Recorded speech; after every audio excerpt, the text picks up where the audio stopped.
Hi friends, ഏവർക്കും സഹകാരി raise പ്ലസിൻ്റെ പുതിയൊരു സെഷനിലേക്ക് സ്വാഗതം. നമ്മൾ ഇന്ന് ഡിസ്കസ് ചെയ്യാൻ പോകുന്നത് ഇമ്പോർട്ടൻ്റ് ആക്ട്സിലെ ജുവനൈൽ ജസ്റ്റിസ് ആക്ട് 2015 എന്ന് പറയുന്ന ടോപ്പിക്കാണ്. അപ്പോൾ 18 വയസ്സിന് താഴെയുള്ള കുട്ടികളെ സംബന്ധിച്ചിടത്തോളം അല്ലെങ്കിൽ 18 വയസ്സിന് താഴെയുള്ള കുട്ടികൾ ചെയ്യുന്ന തെറ്റുകളുമായി സംബന്ധിച്ചിടത്തോളം ഏറ്റവും ഇമ്പോർട്ടൻ്റ് ആയിട്ടുള്ള നിയമങ്ങൾ POCSO act, juvenile justice act ഇങ്ങനെയുള്ള ആക്ട്സ് ആണ്. അപ്പോൾ നമുക്ക് ഈ ഒരു ആക്ടിലേക്ക് കിടക്കാം. കുറച്ച് പ്രീവിയസ് ഇയർ ക്വസ്റ്റ്യൻസ് സ്റ്റാർട്ടിങ്ങിൽ നോക്കാം. What is the meaning of juvenile under the provisions of juvenile justice care and protection of children act 2015? പലപ്പോഴും ഇതിനു മുന്നേ നമ്മുടെ പോക്സോയിൻ്റെ ക്ലാസ് എടുത്ത സമയത്തും പറഞ്ഞായിരുന്നു, പലപ്പോഴും ഈ കുട്ടി എന്നുള്ള വാക്കിൻ്റെ നിർവചനം ദാ ഇവിടെ ജുവനൈൽ എന്ന വാക്കിൻ്റെ നിർവചനം. അപ്പോൾ ഇത് സ്ഥിരമായി എക്സാമിന് ചോദിച്ച് കാണാറുള്ള ഒരു ക്വസ്റ്റ്യൻ ആണ്. A child below the age of 21 years, child below the age of 14 years, A child below the age of 18 years for girls and 21 years for boys, A child below the age of 18 years. അടുത്തൊരു question. Who is having the power to issue adoption orders as per Juvenile Justice Care and Protection of Children Amendment Act 2021? Juvenile justice ആക്ടിൻ്റെ amendment വരുന്നുണ്ട് 2021. അപ്പോൾ അതിനെപ്പറ്റിയുള്ള കാര്യങ്ങളും നമ്മൾ ക്ലാസ്സിൽ discuss ചെയ്യുന്നതാണ്. അപ്പോൾ പ്രകാരം അതുമായി ബന്ധപ്പെട്ട ഒരു ക്വസ്റ്റ്യൻ ആണ്. District magistrate, PO, probationary officer, judge of high court, Gram Nyayalaya. അടുത്തത്, according to the juvenile justice care and protection act 2000, who is a juvenile? ഇത് പല പ്രാവശ്യം ഈ ചോദ്യം ചോദിച്ചിട്ടുള്ളതാണ്. ജുവനൈൽ കോടതി കൈകാര്യം ചെയ്യുന്ന കേസുകൾ വൃദ്ധജനങ്ങൾക്ക് നേരെയുള്ള കുറ്റകൃത്യങ്ങൾ, സ്ത്രീകൾക്ക് നേരെയുള്ള കുറ്റകൃത്യങ്ങൾ, ഭിന്നശേഷിക്കാർക്ക് നേരെയുള്ള കുറ്റകൃത്യങ്ങൾ, കൗമാരക്കാർക്കെതിരെയുള്ള അല്ലെങ്കിൽ കൗമാരക്കാരുടെ കുറ്റകൃത്യങ്ങൾ. ഇത് നമുക്ക് ഈ പറയുന്ന ഒരു ആക്ട് പഠിക്കാതെ തന്നെ എഴുതാൻ പറ്റുന്ന ഒരു ക്വസ്റ്റ്യൻ ആണ്. പക്ഷേ ഇത്രയും എളുപ്പമുള്ള ക്വസ്റ്റ്യൻ പ്രതീക്ഷിക്കേണ്ട. കുറച്ച് ആഴത്തിലുള്ള ക്വസ്റ്റ്യൻസ് ഒക്കെ തന്നെയായിരിക്കും ഡിഗ്രി ലെവൽ മെയിൻസിന് ചോദിക്കുന്നത്. ഈവൻ പലപ്പോഴും ആഴത്തിലുള്ള സെക്ഷൻ സബ്സെക്ഷൻ ഉൾപ്പെടെയുള്ള ചോദ്യങ്ങൾ കണ്ടിട്ടുണ്ട്. Under the juvenile justice care and protection of children act 2015, which institution primarily caters to children in conflict with law and who require long-term rehabilitation? The observation home, special home, children's home, shelter home. ഇതൊരു act പഠിച്ച ഒരാൾക്ക് മാത്രമേ എഴുതാൻ പറ്റത്തുള്ളൂ ഈ ഒരു question. അപ്പോൾ നമുക്ക് പഠിച്ചാലോ? ഡീറ്റെയിൽ ആയിട്ട് തന്നെ വളരെ ആഴത്തിൽ നമുക്ക് 2015 ജുവനൈൽ ജസ്റ്റിസ് ആക്ട് പഠിക്കാം. അപ്പോൾ ഈ ജുവനൈൽ ജസ്റ്റിസ് ആക്ട് എന്ന് പറഞ്ഞാൽ കുട്ടികൾക്ക് വേണ്ട കെയർ, പ്രൊട്ടക്ഷൻ, അവരുടെ ഡെവലപ്മെൻറ്റ്, അവരുടെ വെൽബീയിങ്. ഇനി അഥവാ 18 വയസ്സിന് താഴെ പ്രായമുള്ള ഒരു കുട്ടി ഒരു തെറ്റ് ചെയ്തു എന്ന് വിചാരിക്കാം. അപ്പോൾ അങ്ങനെ വരുന്ന സാഹചര്യത്തിൽ ആ തെറ്റിൻ്റെ അല്ലെങ്കിൽ അതുമായി ബന്ധപ്പെട്ട അന്വേഷണം, അതിൻ്റെ ട്രയൽ അല്ലെങ്കിൽ ഈ അന്വേഷണം അല്ലെങ്കിൽ ട്രയലിൻ്റെ പ്രൊസീജിയേഴ്സ്, ഈ പ്രൊസീജിയേഴ്സിന് ശേഷം ആ കുട്ടിക്കെതിരെ വിധിക്കുന്ന വിധി അല്ലെങ്കിൽ ശിക്ഷ, ആ ശിക്ഷ അനുഭവിച്ചതിന് ശേഷമുള്ള ആ ഒരു കുട്ടിയുടെ പിന്നീടുള്ള റീഹാബിലിറ്റേഷൻ. അപ്പോൾ ഈ കാര്യങ്ങളെല്ലാം, അതേപോലെ തന്നെ ഈ കാര്യങ്ങളുടെ പ്രൊസീജിയേഴ്സ് എല്ലാം വളരെ കോംപ്രിഹെൻസീവായിട്ട് വളരെ ഡീറ്റെയിൽ ആയിട്ട് പറയുന്ന ഒരു ലീഗൽ ഫ്രെയിംവർക്ക് അല്ലെങ്കിൽ ഒരു നിയമമാണ് നമ്മുടെ juvenile justice act 2015.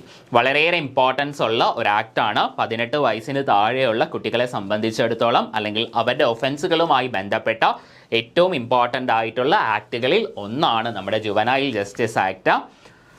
For Juvenile Justice Act 2015, the Juvenile Justice Act is a legal framework designed to guarantee the care, protection, development and well-being of children in need.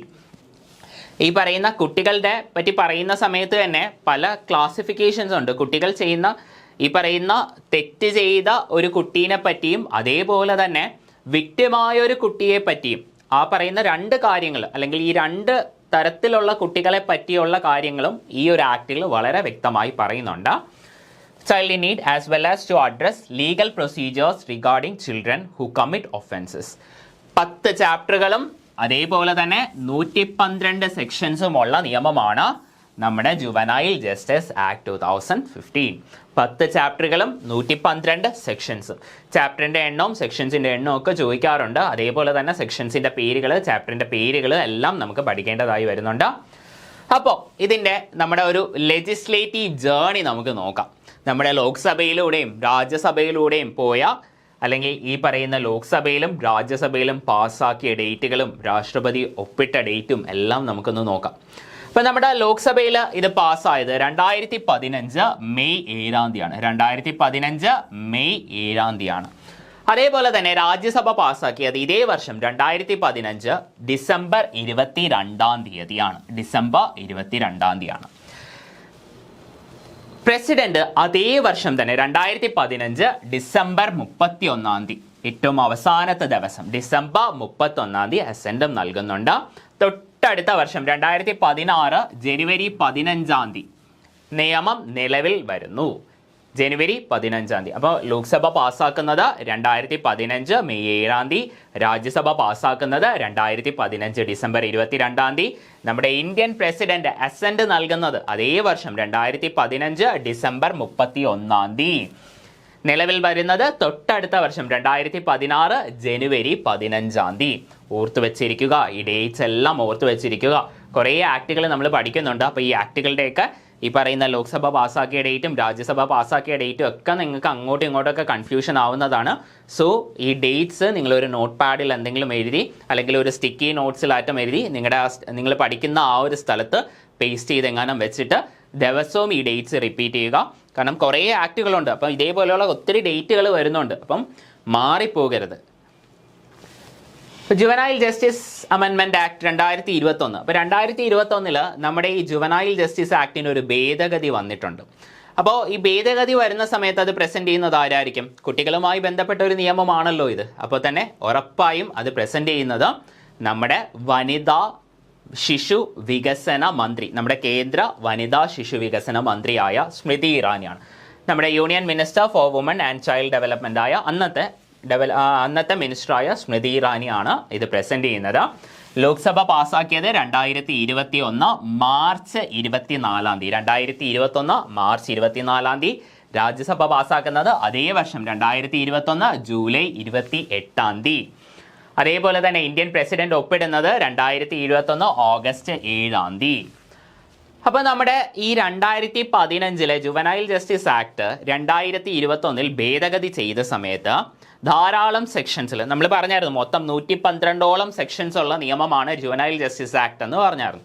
അപ്പോൾ അതിൽ ധാരാളം സെക്ഷൻസിൽ ഭേദഗതി വരുത്തി മാറ്റം കൊണ്ടുവന്നായിരുന്നു. അപ്പോൾ ആ മാറ്റിയ സെക്ഷൻസ് ആണ് ഈ പറയുന്ന ഇത്രയും ഉള്ളത്.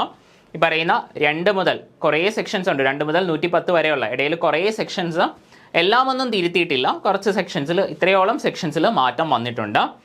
അപ്പോൾ ഇതും കൂടെ ഒന്ന് നിങ്ങൾ പഠിക്കുക. ഇതിൽ ഉള്ള ഗുണം എന്താണെന്ന് വെച്ചാൽ ഇതിൽ ചില നമ്പേഴ്സ് ഇടയ്ക്കിടയ്ക്കുള്ള നമ്പേഴ്സ്, ഫോർ എക്സാമ്പിൾ ഇപ്പോൾ 57, അതേപോലെ തന്നെ ഈ പറയുന്ന 62, അപ്പോൾ ഇങ്ങനെയുള്ള ഇടയിലുള്ള കുറച്ച് നമ്പേഴ്സ് ഒഴിച്ച് ഇടയ്ക്കൊക്കെ കണ്ടിന്യൂസ് ആയിട്ടാണ് നമ്പേഴ്സ് പോകുന്നത്. അപ്പോൾ അങ്ങനെ എന്തെങ്കിലും ഒരു കോഡ് വെച്ചിട്ട് നിങ്ങളത് കാണാതെ പഠിക്കുക. സോ ഇനി നമുക്ക് അതിൻ്റെ ഡീറ്റെയിൽ ആയിട്ട് പഠിക്കാം. ചാപ്റ്റേഴ്സ്. അപ്പോൾ നമ്മുടെ 10 ചാപ്റ്ററാണ് ഉള്ളതെന്ന് പറഞ്ഞായിരുന്നു. അപ്പോൾ ഈ 10 ചാപ്റ്ററിൽ എപ്പോഴും ഞാൻ പറഞ്ഞിട്ടുണ്ട്, സ്റ്റാർട്ടിങ് വരുന്ന ആദ്യത്തെ ചാപ്റ്റർ എന്ന് പറയുന്നത് പ്രിലിമിനറി ആണ്. ഏറ്റവും അവസാനത്തെ ചാപ്റ്റർ എന്ന് പറയുന്നത് മിസ്ലീനിയസ് ആണ്. അത് തന്നെയാണ് ഇവിടെയും വരുന്നത്. ആദ്യത്തെ ചാപ്റ്റർ എന്ന് പറയുന്നത് പ്രിലിമിനറി ആണ്. രണ്ടാമത്തെ ചാപ്റ്റർ എന്ന് പറയുന്നത് കുട്ടികളുടെ കെയറും പ്രൊട്ടക്ഷനുമായി ബന്ധപ്പെട്ട പ്രിൻസിപ്പിൾസ്, ജനറൽ പ്രിൻസിപ്പിൾസ് ആണ്. വളരെ ഇമ്പോർട്ടൻ്റ് ആയിട്ടുള്ളൊരു കാര്യമാണ്.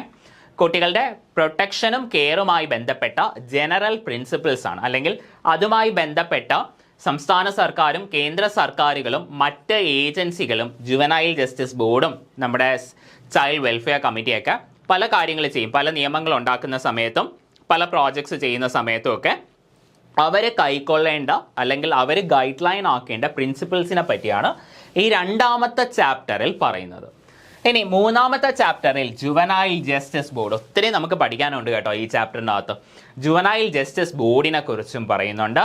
നാലാമത്തെ ചാപ്റ്ററിൽ ഈ പറയുന്ന രണ്ടാമത്തെ ചാപ്റ്ററിൽ ഈ ചിൽഡ്രൻസിൻ്റെ കെയറും പ്രൊട്ടക്ഷൻ്റെയും ജനറൽ പ്രിൻസിപ്പിൾസ് ആണ്. ഇതേപോലെ ഇനി അടുത്ത അതിൻ്റെ പ്രൊസീജിയർ ഉണ്ട്, അത് വേറൊരു ചാപ്റ്ററിലാണ് വരുന്നത്. ഇനി chapter 4 procedure in relation to children in conflict with law. അതായത് ഈ 18 വയസ്സിന് താഴെയുള്ള കുട്ടികളിൽ തെറ്റ് ചെയ്യുന്ന കുട്ടികളുണ്ടല്ലോ, എന്തെങ്കിലുമൊക്കെ ഒഫൻസ് ചെയ്ത കുട്ടികളാണ് എങ്കിൽ അവരുമായി ബന്ധപ്പെട്ട കുറേ പ്രൊസീജിയേഴ്സ് വരുന്നുണ്ട്. അതിനെപ്പറ്റിയാണ് ഇവിടെ പറയുന്നത്. ചാപ്റ്റർ 5 ചൈൽഡ് വെൽഫെയർ കമ്മിറ്റി ഏറ്റവും കൂടുതൽ വാർത്തകളിൽ കാണുന്ന അല്ലെങ്കിൽ വാർത്തകളിൽ നമ്മൾ കേൾക്കുന്ന ഒരു സംഭവമാണ് ഈ ചൈൽഡ് വെൽഫെയർ കമ്മിറ്റിയെ പറ്റി. അപ്പോൾ നമുക്കറിയാം ധാരാളം സ്ഥലങ്ങളിൽ നിന്ന് പല കുട്ടികളുമൊക്കെ ഇടയ്ക്ക് കുട്ടികളൊക്കെ ഈ ഒളിച്ചോടാറുണ്ട്. ഈ സ്കൂൾ കുട്ടികളൊക്കെ ഒളിച്ചോടുന്ന സമയത്ത് അവർ ചിലപ്പം ഈ പറയുന്ന നമ്മുടെ കേരളത്തിൽ നിന്നൊക്കെ ധാരാളം കുട്ടികൾ ഇടയ്ക്ക് ഒളിച്ചോടാറുണ്ട്, സ്കൂൾ പഠിക്കുന്ന കുട്ടികൾ. അപ്പോൾ ഇവരെ വേറെ ഏതെങ്കിലുമൊക്കെ സംസ്ഥാനങ്ങളിൽ നിന്നായിരിക്കും ഇവരെ ലഭിക്കുന്നത്. അപ്പോൾ ആ സമയത്ത് അവിടെയുള്ള പോലീസ് അവിടെയുള്ള ചൈൽഡ് വെൽഫെയർ കമ്മിറ്റിയിലായിരിക്കും ആ കുട്ടികളെ ഏൽപ്പിക്കുന്നത്. അവിടെ നിന്ന് നേരെ ഇപ്പോൾ മലയാളി ഇപ്പോൾ തിരുവനന്തപുരത്തുള്ള ഒരു കുട്ടിയാണെങ്കിൽ തിരുവനന്തപുരത്തുള്ള ചൈൽഡ് വെൽഫെയർ കമ്മിറ്റിയിലേക്കായിരിക്കും കൊണ്ടുവരുന്നത്. എന്നിട്ട് ഇവിടെയുള്ള അതായത് തിരുവനന്തപുരത്തുള്ള ചൈൽഡ് വെൽഫെയർ കമ്മിറ്റിയിൽ നിന്നായിരിക്കും ആ പാരൻസിന് ആ കുട്ടിയെ കൈമാറുന്നത്. അപ്പോൾ ചൈൽഡ് വെൽഫെയർ കമ്മിറ്റി വളരെ വാർത്താ പ്രാതിനിധ്യമുള്ളൊരു സംഭവമാണ്. ഇനി ചാപ്റ്റർ 6 ഇവിടെ പ്രൊസീജിയേഴ്സാണ് പറയുന്നത്. കുട്ടികളുടെ കെയറും പ്രൊട്ടക്ഷനുമായി ബന്ധപ്പെട്ട പ്രൊസീജിയേഴ്സിനെ കുറിച്ചാണ് പറയുന്നത്. ചാപ്റ്റർ 2 അതിൻ്റെ ജനറൽ പ്രിൻസിപ്പിൾസിനെ പറ്റിയാണ് പറയുന്നത്. ശരിക്കും പറഞ്ഞാൽ കേന്ദ്ര സംസ്ഥാന സർക്കാരുകളും ഏജൻസികളും കൈക്കൊള്ളേണ്ട പ്രിൻസിപ്പിൾസ് ആയിരുന്നു ചാപ്റ്റർ 2 പറയുന്നത്. ഇവിടെ ഇപ്പോൾ പറയുന്നത് ചാപ്റ്റർ 6 പറയുന്നത് അതിൻ്റെ പ്രൊസീജിയേഴ്സിനെ പറ്റിയാണ്. ഇനി ചാപ്റ്റർ 7 വരുമ്പോൾ റീഹാബിലിറ്റേഷനും അതേപോലെ തന്നെ സോഷ്യൽ ഇൻറ്റിഗ്രേഷനും. ഈ പറയുന്ന തെറ്റുകൾ ചെയ്ത കുട്ടികൾ അതായത് അവരുടെ ശിക്ഷാ കാലാവധിയൊക്കെ കഴിഞ്ഞതിന് ശേഷം അല്ല എങ്കിൽ നമ്മുടെ ഈ ജുവനൈൽ ജസ്റ്റിസ് അവരെ ജുവനൈൽ ഹോമിൽ നിന്നൊക്കെ അവരെ മാറ്റേണ്ട സമയമാവുന്ന സമയത്ത് അതിനുശേഷം ഇവർക്ക് അവരെങ്ങനെയാണോ പണ്ട് സമൂഹത്തിൽ ജീവിച്ചിരുന്ന അല്ലെങ്കിൽ അവരെങ്ങനെയാണോ അവരെ കുടുംബത്തിൽ ജീവിച്ചിരുന്ന അതേ രീതിയിൽ തന്നെ ജീവിക്കാനുള്ള അവകാശവും അധികാരവും ഉണ്ട്. അത് ഈ നിയമം തന്നെ പറയുന്നുണ്ട്. അപ്പോൾ ആ ഒരു ബേസിസിൽ ഇവരുടെ പുനരധിവാസവും അതേപോലെ തന്നെ ഇവരുടെ സോഷ്യൽ ഇൻറ്റിഗ്രേഷനെ കുറിച്ചുള്ള കാര്യങ്ങളാണ് ചാപ്റ്റർ 7 പറയുന്നത്. ഇനി ചാപ്റ്റർ 8 വരുമ്പോൾ അഡോപ്ഷൻ, നമ്മുടെ ദത്തെടുക്കുന്നതുമായി ബന്ധപ്പെട്ട ധാരാളം കാര്യങ്ങളുണ്ട്. ഇപ്പം ആർക്ക് വേണമെങ്കിലും പോയി ദത്തെടുക്കാനൊന്നും പറ്റത്തില്ല. ഇപ്പോൾ ഒരു പുരുഷനെ സംബന്ധിച്ചോളം കല്യാണം കഴിക്കാത്ത ഒരു പുരുഷനാണെങ്കിൽ ഒരു പെൺകുട്ടിയെ ദത്തെടുക്കാൻ സാധിക്കുകയില്ല. അപ്പോൾ അതും നമ്മുടെ ഈ ജുവനൈൽ ജസ്റ്റിസ് ആക്ടിലെ ഒരു പോയിന്റാണ് ഞാനിപ്പോൾ പറഞ്ഞത്. അതേപോലെ തന്നെ ഭാര്യയുടെയും ഭർത്താവിൻ്റെയും ഒരേപോലെ സമ്മതമുണ്ടെങ്കിൽ മാത്രമേ കുട്ടിയെ ദത്തെടുക്കാൻ പറ്റത്തുള്ളൂ.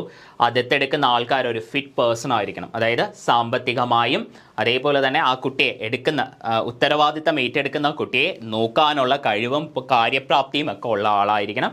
അങ്ങനെ കുറേ കണ്ടീഷൻസ് ഉണ്ട്. അപ്പോൾ ആർക്കാണ് ഇതിൻ്റെ ചുമതല, അങ്ങനെയുള്ള കാര്യങ്ങളൊക്കെയാണ് ഈ അഡോപ്ഷനുമായി ബന്ധപ്പെട്ട കാര്യങ്ങൾ.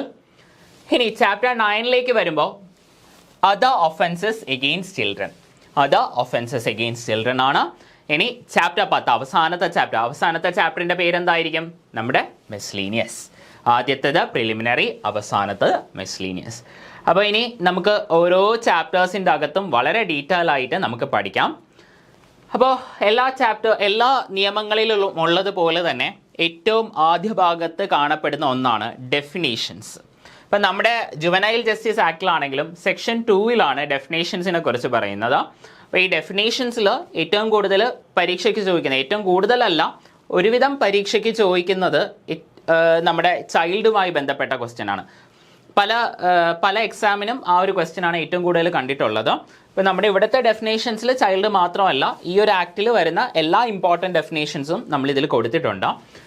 അപ്പോൾ ഡെഫിനേഷൻ ഓഫ് ചൈൽഡ്, ഇപ്പോൾ 18 വയസ്സിന് താഴെയുള്ള ഒരു കുട്ടീനെയാണ് നമ്മുടെ ജുവനൈൽ ജസ്റ്റിസ് ആക്ട് പ്രകാരം കുട്ടിയായി വിശേഷിപ്പിക്കുന്നത്. 18 വയസ്സിന് താഴെയുള്ള ഒരു കുട്ടീനെ തന്നെയാണ്. അതിൽ ഈ പറയുന്ന ജെൻഡർ സ്പെസിഫിക് ഒന്നും പറയുന്നില്ല. 18 വയസ്സിന് താഴെയുള്ള ഒരു കുട്ടിയെ ആണ് നമ്മുടെ ചൈൽഡായിട്ട് വിശേഷിപ്പിക്കുന്നത്. അപ്പോൾ അതുകൊണ്ട് തന്നെ വേണമെങ്കിൽ നമുക്ക് ജെൻഡർ ന്യൂട്രൽ ആണ് എന്നൊക്കെ വേണമെങ്കിൽ വിശേഷിപ്പിക്കാം, ജെൻഡർ ന്യൂട്രൽ ആണ് എന്ന് വിശേഷിപ്പിക്കാം. നമ്മുടെ പോക്സോ നിയമത്തിലും ഇതേ ഒരു പ്രത്യേകതയുണ്ട്. ചൈൽഡ് എന്ന് പറയുന്നതിൻ്റെ ഒരു ഡെഫിനേഷൻ 18 വയസ്സിന് താഴെയുള്ള കുട്ടി എന്ന് മാത്രമാണ്. അതായത് ആൺകുട്ടിയാണോ പെൺകുട്ടിയാണോ അല്ലെങ്കിൽ മറ്റേതെങ്കിലും ജെൻഡറിലുള്ള കുട്ടിയാണോ അങ്ങനെയൊന്നും പറയുന്നില്ല. ദാറ്റ് ഈസ് ജെൻഡർ ന്യൂട്രൽ ആയിട്ടുള്ള ലെജിസ്ലേഷൻ ആണ്, ജെൻഡർ ന്യൂട്രൽ ആയിട്ടുള്ള നിയമമാണ്. സോ ഇവിടേക്ക് വരുന്ന സമയത്തും ഇതേപോലെ തന്നെയാണ് 18 വയസ്സിന് താഴെയുള്ള കുട്ടിയാണ് എന്ന് പറയുന്ന സബ്സെക്ഷൻ ഉൾപ്പെടെ നോക്കി വെച്ചേക്കണം. സെക്ഷൻ 2 സബ്സെക്ഷൻ 35 പറയുന്നത്. പിന്നെ ഇവിടെ ഒരു പ്രത്യേക ക്ലാസിഫിക്കേഷൻ ഉണ്ട്. ഇപ്പോൾ പോക്സോ ആക്ട് ഒക്കെ നമ്മൾ എടുക്കുകയാണെങ്കിൽ അതിൻ്റെ ചൈൽഡ് എന്ന് പറയുന്ന ഡെഫിനേഷൻ ഒരൊറ്റ ഒരൊറ്റ വരിയേ ഉള്ളൂ. അതിൻ്റെ ഒറിജിനൽ ആക്റ്റിൽ ഒരൊറ്റ വരി മാത്രമേ വരുന്നുള്ളൂ. പക്ഷേ നമ്മുടെ ഇവിടുത്തെ കേസിൽ അങ്ങനെയല്ല. ഇതിൽ ചൈൽഡ് എന്നതിൽ തന്നെ 2 ക്ലാസിഫിക്കേഷൻസ് വരുന്നുണ്ട്. ഒന്നാണ് child in conflict with law and അടുത്തതാണ് child in need of care and protection. ഇപ്പോൾ സെക്ഷൻ 2 സബ്സെക്ഷൻ 13 നിന്നാണ് child in conflict with law ഉള്ള കാര്യം. തൊട്ടടുത്ത സബ്സെക്ഷനായ 14 section 2 subsection 14 child in need of care and പ്രൊട്ടക്ഷനെ പറ്റി പറയുന്നത്. അപ്പോൾ ആദ്യം child in conflict with law എന്താണെന്ന് പറയാം. അപ്പോൾ പേരൊന്നും കേട്ട് വേറൊന്നും അല്ല, ഒഫൻസ് ചെയ്തിട്ടുള്ള ഒരു കുട്ടി, 18 വയസ്സിന് താഴെ ഉള്ളൊരു കുട്ടി, ആ ഒരു കുട്ടി എന്തോ ഒരു ഒഫൻസ് ചെയ്തിട്ടുണ്ട് എന്നുള്ളൊരു കുട്ടിയെയാണ് child in conflict with law എന്ന് നമ്മൾ പറയുന്നത്. ഇനി child in need of care and protection എന്ന് പറഞ്ഞാൽ ഒരു വിക്ടിമായിട്ടുള്ള കുട്ടി, അതായത് ഏതെങ്കിലും ഒരു തെറ്റ്, ഫോർ എക്സാമ്പിൾ ഇപ്പോൾ ചൈൽഡ് ലേബറിൻ്റെ ഭാഗമാകേണ്ടി വന്ന ഒരു കുട്ടി, അല്ലെങ്കിൽ ഏതെങ്കിലും ഒരു അബ്യൂസിൻ്റെ ഭാഗമായ ഒരു കുട്ടി, അല്ലെങ്കിൽ അബ്യൂസ് അനുഭവിക്കേണ്ടി വന്ന കുട്ടി, അല്ലെങ്കിൽ ഏതെങ്കിലുമൊക്കെ ഇൻഫെക്ഷൻസ്, HIV AIDS പോലെയുള്ള ഇൻഫെക്ഷൻസ് അനുഭവിക്കേണ്ടി വന്ന കുട്ടി. അപ്പം അങ്ങനെയുള്ള വിക്ടിംസിനെയാണ് child in need of care and protection എന്ന് പറഞ്ഞുകൊണ്ട് ഉദ്ദേശിക്കുന്നത്. അപ്പം നമുക്ക് ഡീറ്റെയിൽ ആയിട്ട് നോക്കാം. Child in conflict with law. അപ്പം എന്താണ് child in conflict with law എന്ന് പറയുന്നത്? A child in conflict with law is defined as a child below 18 years of age who is alleged to have committed an offense. ഒരു കുറ്റം ചെയ്തു എന്ന് ആരോപിക്കപ്പെട്ട കുട്ടിയെയാണ് നമ്മുടെ child in conflict with law എന്ന് പറയുന്നത്. എന്നാര് പറയുന്നത്? സെക്ഷൻ 2 സബ്സെക്ഷൻ 13 പ്രകാരം ജുവനൈൽ ജസ്റ്റിസ് ആക്ട് പറയുന്നത്. ഇനി അടുത്തത് child in need of care and protection എന്താണെന്ന് നമുക്ക് നോക്കാം. ഞാൻ പറഞ്ഞായിരുന്നു, ഈ പറയുന്ന കെയറും പ്രൊട്ടക്ഷനും ഒക്കെ ആവശ്യമുള്ള കുട്ടികൾ, കുറച്ച് സിമ്പിളായിട്ട് പറഞ്ഞാൽ വിക്ടിംസ് ആയ കുട്ടികളെയാണ് പറയുന്നത്. ഇപ്പം അനാഥരായിട്ടുള്ള കുട്ടികൾ, അല്ലെങ്കിൽ വീട്ടിൽ അച്ഛനും അമ്മയും നോക്കാൻ കെൽപ്പില്ലാത്ത, അച്ഛനും അമ്മയ്ക്കും നോക്കാൻ കെൽപ്പില്ല ഇൻ ദ സെൻസ് ഇപ്പം മാനസിക വെല്ലുവിളി നേരിടുന്ന അച്ഛനും അമ്മയുമാണ്. അപ്പം അങ്ങനെ വരുന്നേക്കെ സാഹചര്യങ്ങൾ കുട്ടിക്ക് അവിടെ വീട്ടിൽ വളരാനുള്ളൊരു സാഹചര്യം ആയിരിക്കത്തില്ല.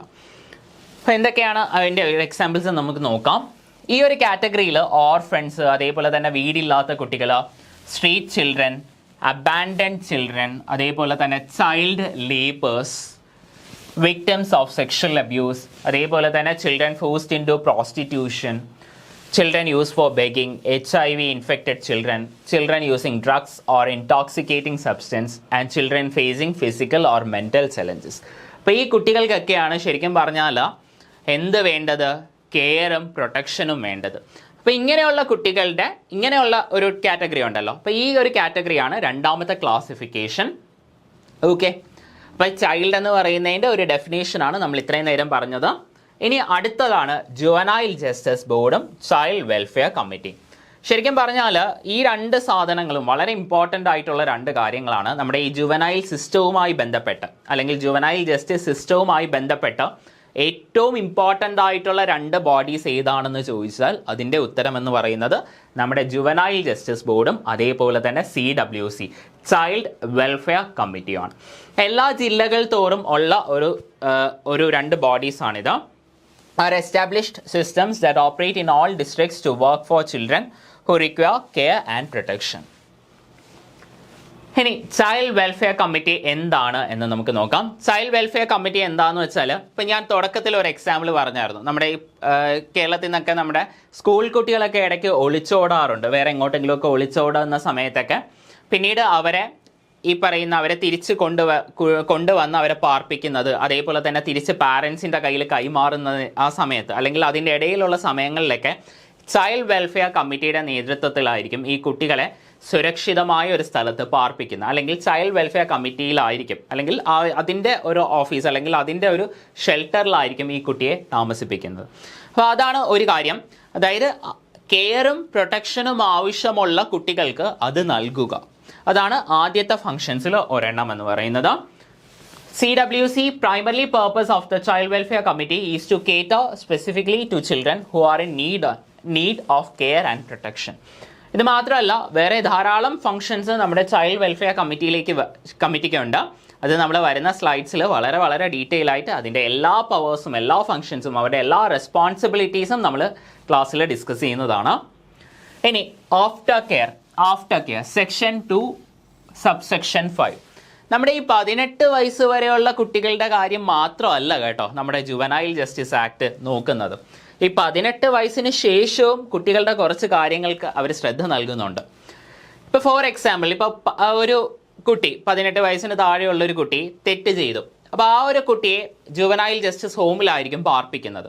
അപ്പോൾ 18 വയസ്സ് കഴിഞ്ഞു ആ കുട്ടിക്ക്. 18 വയസ്സ് കഴിയുന്ന സമയത്ത് ജുവനൈൽ ജസ്റ്റിസ് ഹോമിൽ നിന്ന് ആ ഒരു കുട്ടിയെ മാറ്റേണ്ട സാഹചര്യം വരുന്നുണ്ട്. അപ്പം അങ്ങനെ മാറ്റേണ്ട സാഹചര്യം വരുന്ന സമയത്ത്, അല്ലെങ്കിൽ 18 വയസ്സിനും 21 വയസ്സിനും ഇടയിൽ പ്രായമുള്ള കുട്ടികൾ, അപ്പം അവരുടെ ഒരു ലൈഫ് സെറ്റാക്കാൻ വേണ്ടി, അപ്പം അല്ലെങ്കിൽ അവരുടെ ഉപരിപഠനത്തിന് വേണ്ടി, അല്ലെങ്കിൽ അവർക്ക് എന്തെങ്കിലുമൊക്കെ സ്കില്ല് ഡെവലപ്പ് ചെയ്ത് അവരെ സെറ്റിൽ ചെയ്യിപ്പിക്കാൻ വേണ്ടി, അല്ലെങ്കിൽ അവരെ ഈ പറയുന്ന അവരുടെ ഒരു ജോലിയിൽ എത്തിക്കാൻ, അവരുടെ ലൈഫ് ഒന്ന് ഓക്കെ ആക്കാൻ വേണ്ടി ഉള്ള ഇടയിലുള്ളൊരു ഗ്യാപ്പാണ് ഈ ആഫ്റ്റർ കെയർ എന്ന് പറയുന്നത്. ഇപ്പോൾ ഈ ആഫ്റ്റർ കെയർ വരുന്ന സമയത്ത്, അതായത് 18 വയസ്സിന് ശേഷം 21 വയസ്സാവുന്നതിന് മുൻപേ ഈ ഒരു സമയത്ത് പല തരത്തിലുള്ള അസിസ്റ്റൻസുകൾ നൽകണം എന്നാണ് നമ്മുടെ ജുവനൈൽ ജസ്റ്റിസ് പറയുന്നത്.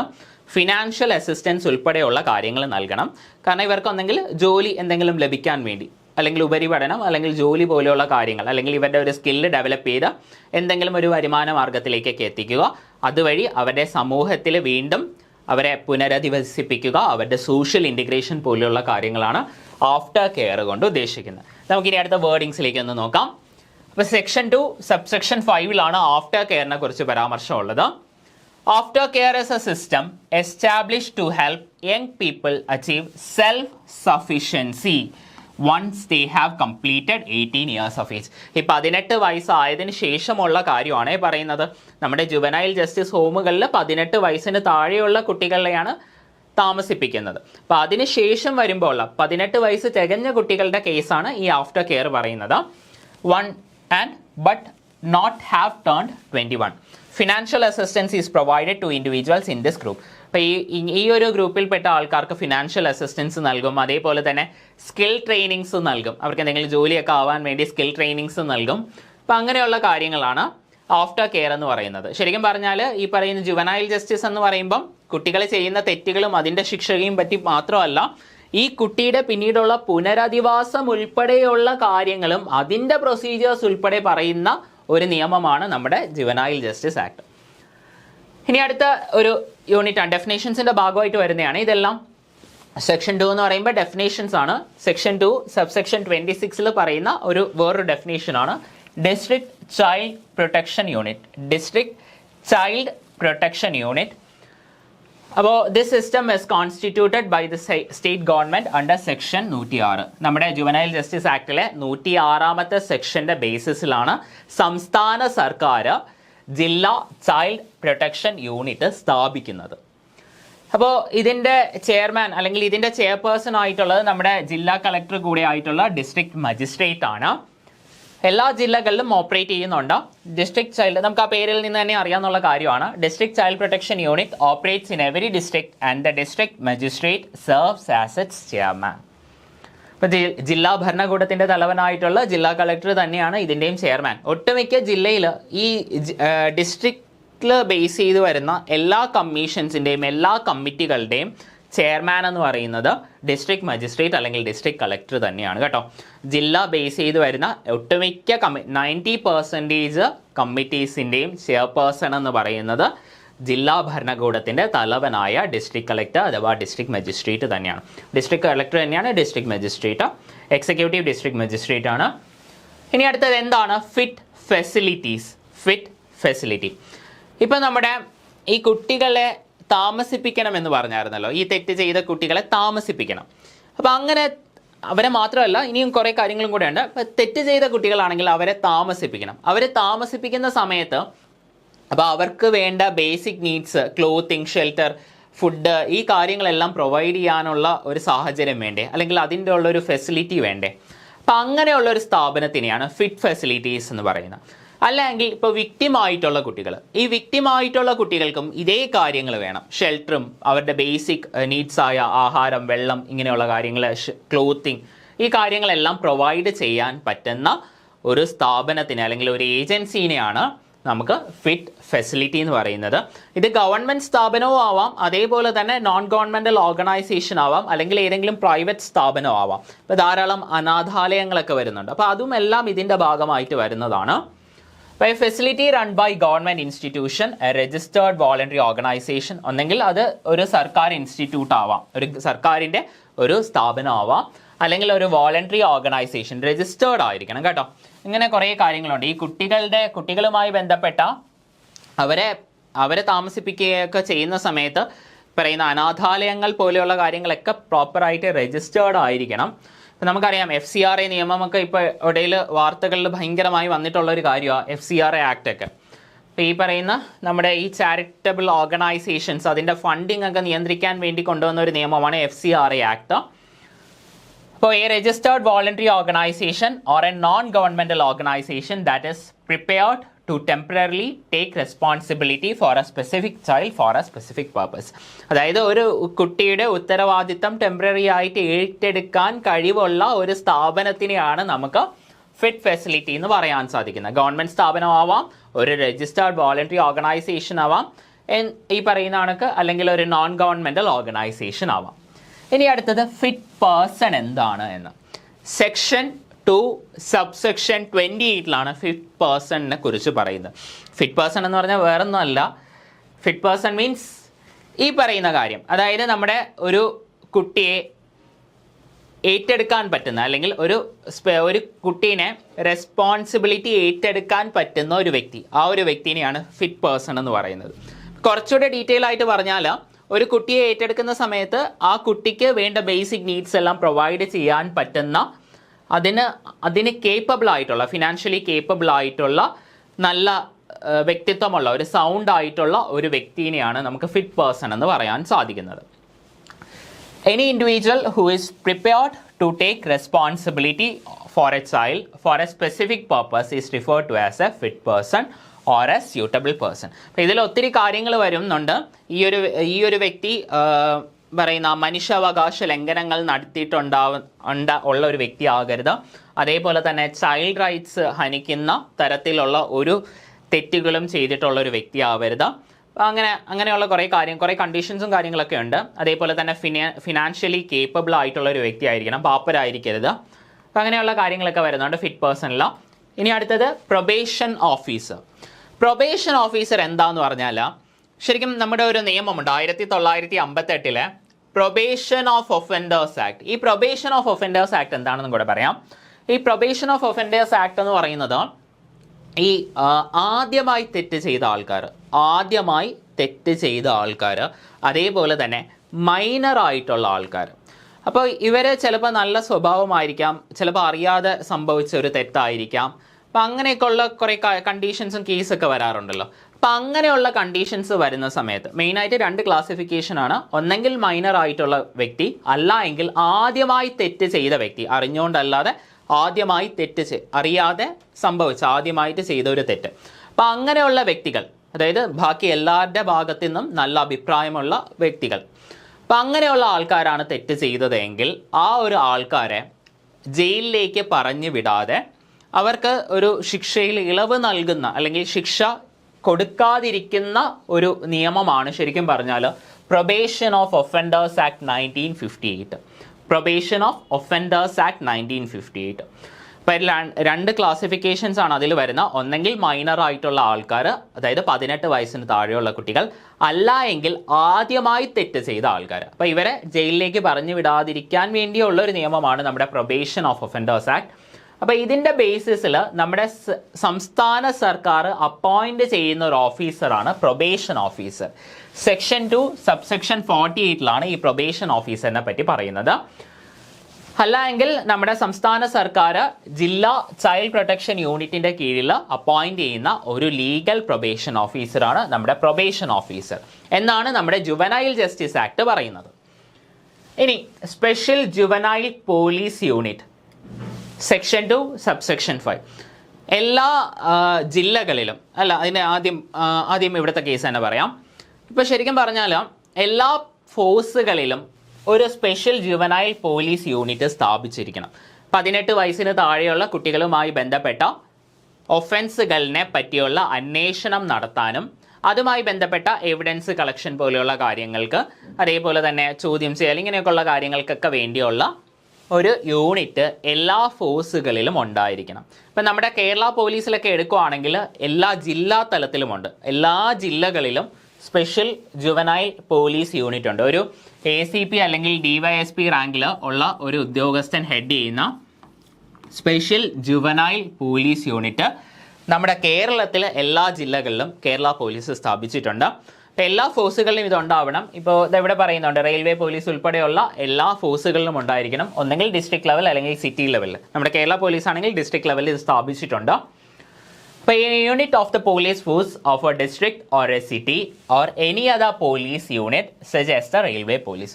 കാര്യം മനസ്സിലായെന്ന് വിശ്വസിക്കുന്നു. ഇതാണ് സ്പെഷ്യൽ ജുവനൈൽ പോലീസ് യൂണിറ്റ്. ഈ സ്പെഷ്യൽ ജുവനൈൽ പോലീസ് യൂണിറ്റ് എന്ന് പറയുന്ന ടേം നമ്മൾ ഇതേപോലെ പോക്സോ ആക്ടിൽ ഒത്തിരി സ്ഥലങ്ങളിൽ കാണും. പോക്സോ ആക്ടിലും ഇതേപോലെ ഒത്തിരി സ്ഥലങ്ങളിൽ കാണുന്ന ഒരു ടേമാണ് സ്പെഷ്യൽ ജുവനൈൽ പോലീസ് യൂണിറ്റ്. വേറൊന്നുമല്ല, 18 വയസ്സിന് താഴെയുള്ള കുട്ടികളുടെ ശിക്ഷയുമായി ബന്ധപ്പെട്ട കാര്യങ്ങൾ അല്ലെങ്കിൽ അതിൻ്റെ അന്വേഷണവുമായി ബന്ധപ്പെട്ട കാര്യങ്ങൾ എല്ലാം ഡീൽ ചെയ്യാൻ വേണ്ടി ഒരു യൂണിറ്റിനെ, എല്ലാ ഫോഴ്സിലും ഒരു യൂണിറ്റിനെ മാറ്റി നിർത്തുക. അതാണ് സ്പെഷ്യൽ ജുവനൈൽ പോലീസ് യൂണിറ്റ്.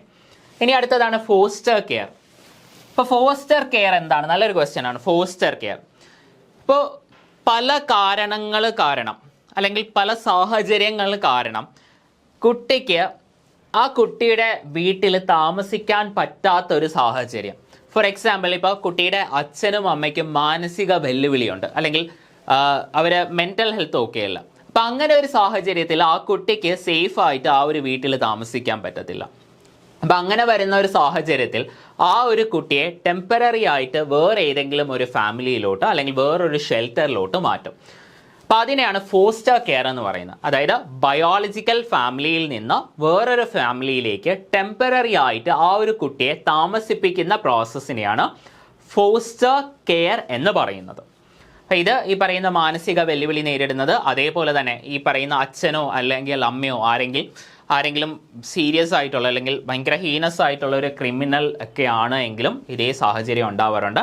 അല്ല, ഈ പറയുന്ന കുട്ടിയുടെ ഈ പറയുന്ന അച്ഛൻ അമ്മ ഇല്ല, വേറെ ആരെങ്കിലും ആണ് ഗാർഡിയൻ. അപ്പോൾ ആ ഗാർഡിയനുമായി എന്തെങ്കിലുമൊക്കെ പ്രശ്നങ്ങളുണ്ട്, അല്ലെങ്കിൽ അൺസൗണ്ട് ആയിട്ടുള്ള ഒരു വ്യക്തിയാണ്. അപ്പോൾ അങ്ങനെയൊക്കെയുള്ള സാഹചര്യങ്ങളിലും ഈ ഫോസ്റ്റർ കെയർ എന്ന് പറയുന്ന ഒരു കാര്യം വരുന്നുണ്ട്. Foster care, allowing children who cannot be kept in their own biological family or given up for adoption to be temporarily placed. അല്ലെങ്കിൽ അഡോപ്ഷന് നൽകുന്ന ഒരു കുട്ടിയെ, ആ ഒരു കുട്ടിയെ ടെമ്പററി ആയിട്ട് താമസിപ്പിക്കുന്ന മറ്റൊരു ഫാമിലി. അപ്പോൾ ഇതിനെയാണ് ഫോസ്റ്റർ കെയർ എന്ന് പറയുന്നത്, അല്ലെങ്കിൽ ടെമ്പററി ആയിട്ട് ആ കുട്ടിക്ക് ഷെൽട്ടർ നൽകുന്ന ഒരു രീതിനെയാണ് ഫോസ്റ്റർ കെയർ എന്ന് പറയുന്നത്. ഇനി അടുത്ത ചാപ്റ്ററിലേക്ക് നമുക്ക് പോവാം.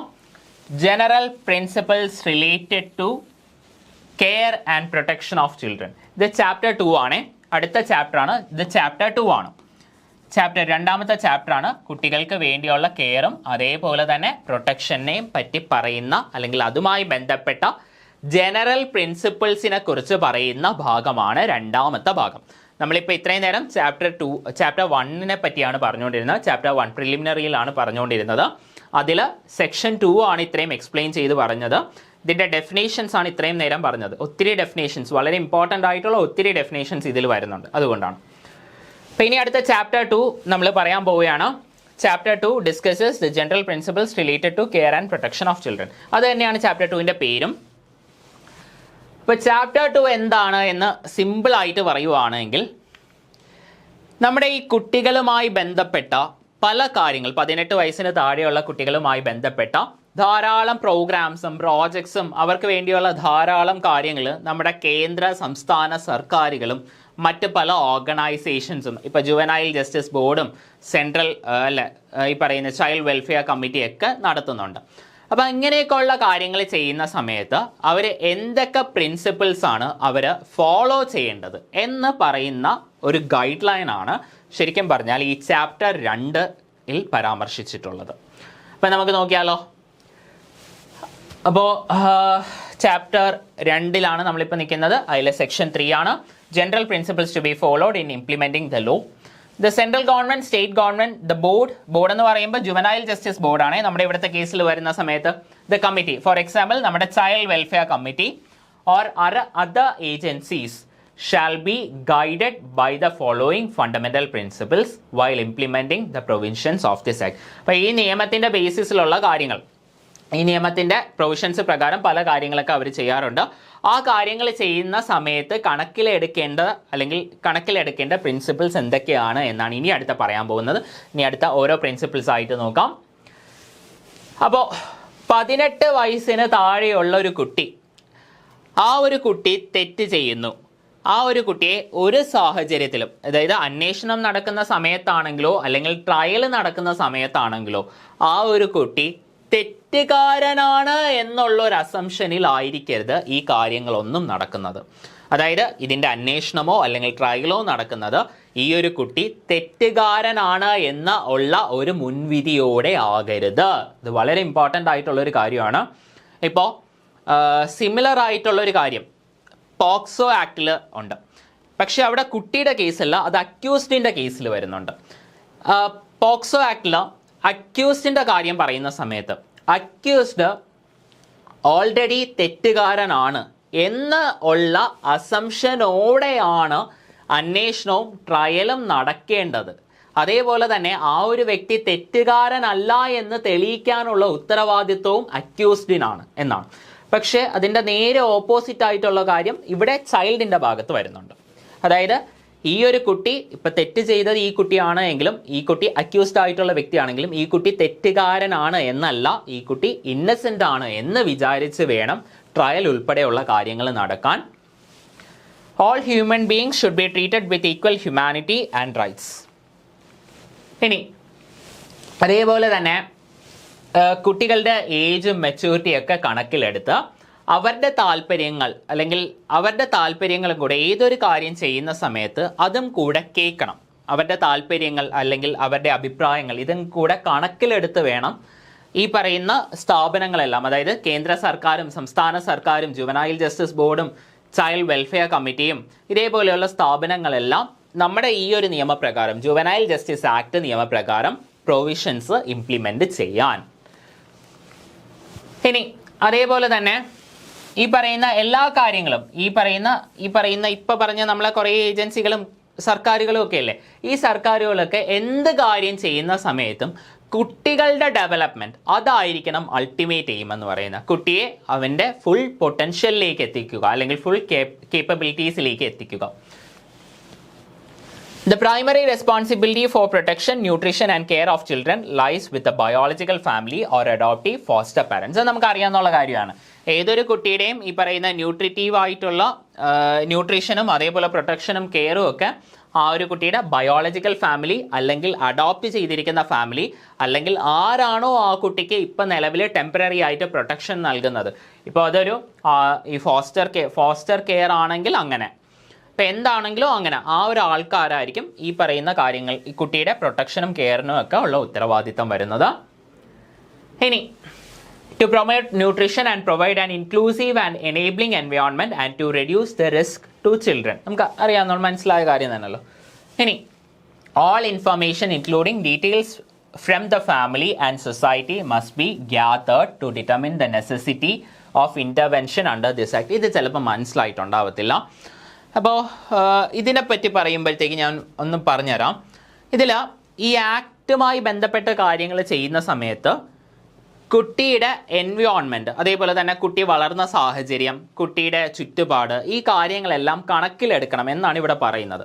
അപ്പോൾ ഇതിൻ്റെ കുറച്ച് കാര്യങ്ങൾ നമ്മുടെ ഇനി അങ്ങോട്ട് പോകുന്ന സ്ലൈഡ്സിൽ വരുന്നുണ്ട്. ഫോർ എക്സാമ്പിൾ, ഇപ്പോൾ നമ്മുടെ ജുവനൈൽ ജസ്റ്റിസ് ബോർഡിന് മുൻപാകെ ഒരു കുട്ടിയെ ഹാജരാക്കുന്നു. അങ്ങനെ ഹാജരാക്കുന്ന സമയത്ത് അല്ലെങ്കിൽ ഹാജരാക്കിയ ദിവസം തൊട്ട് 15 ദിവസത്തിനുള്ളിൽ ഒരു റിപ്പോർട്ട് സമർപ്പിക്കണം, സോഷ്യൽ റിപ്പോർട്ട് സമർപ്പിക്കണം. ആ റിപ്പോർട്ടിൽ മെയിനായിട്ടുള്ള കാര്യം ഇതാണ്: ഈ കുട്ടി വളർന്ന സാഹചര്യം, ഈ കുട്ടിയുടെ ചുറ്റുപാട്, മറ്റുള്ളവരുമായി ഈ കുട്ടിയുടെ പെരുമാറ്റം, ഈ കുട്ടിയുടെ അച്ഛനെയും അമ്മയും പറ്റിയുള്ള കാര്യങ്ങൾ, അവരുടെ സാഹചര്യങ്ങൾ, വീട്ടിലുള്ള സാഹചര്യം, മറ്റ് ആൾക്കാർക്ക് ഈ കുട്ടിയുമായി ഉള്ള അല്ലെങ്കിൽ കുട്ടിയെക്കുറിച്ചുള്ള അഭിപ്രായം, ഈ കാര്യങ്ങളെല്ലാം വരുന്ന ഒരു റിപ്പോർട്ടാണ് സോഷ്യൽ റിപ്പോർട്ട്. അപ്പോൾ അതേപോലെയുള്ള കാര്യമാണ് ഈ ഒരു പ്രിൻസിപ്പിളിൽ ഉദ്ദേശിക്കുന്നത്.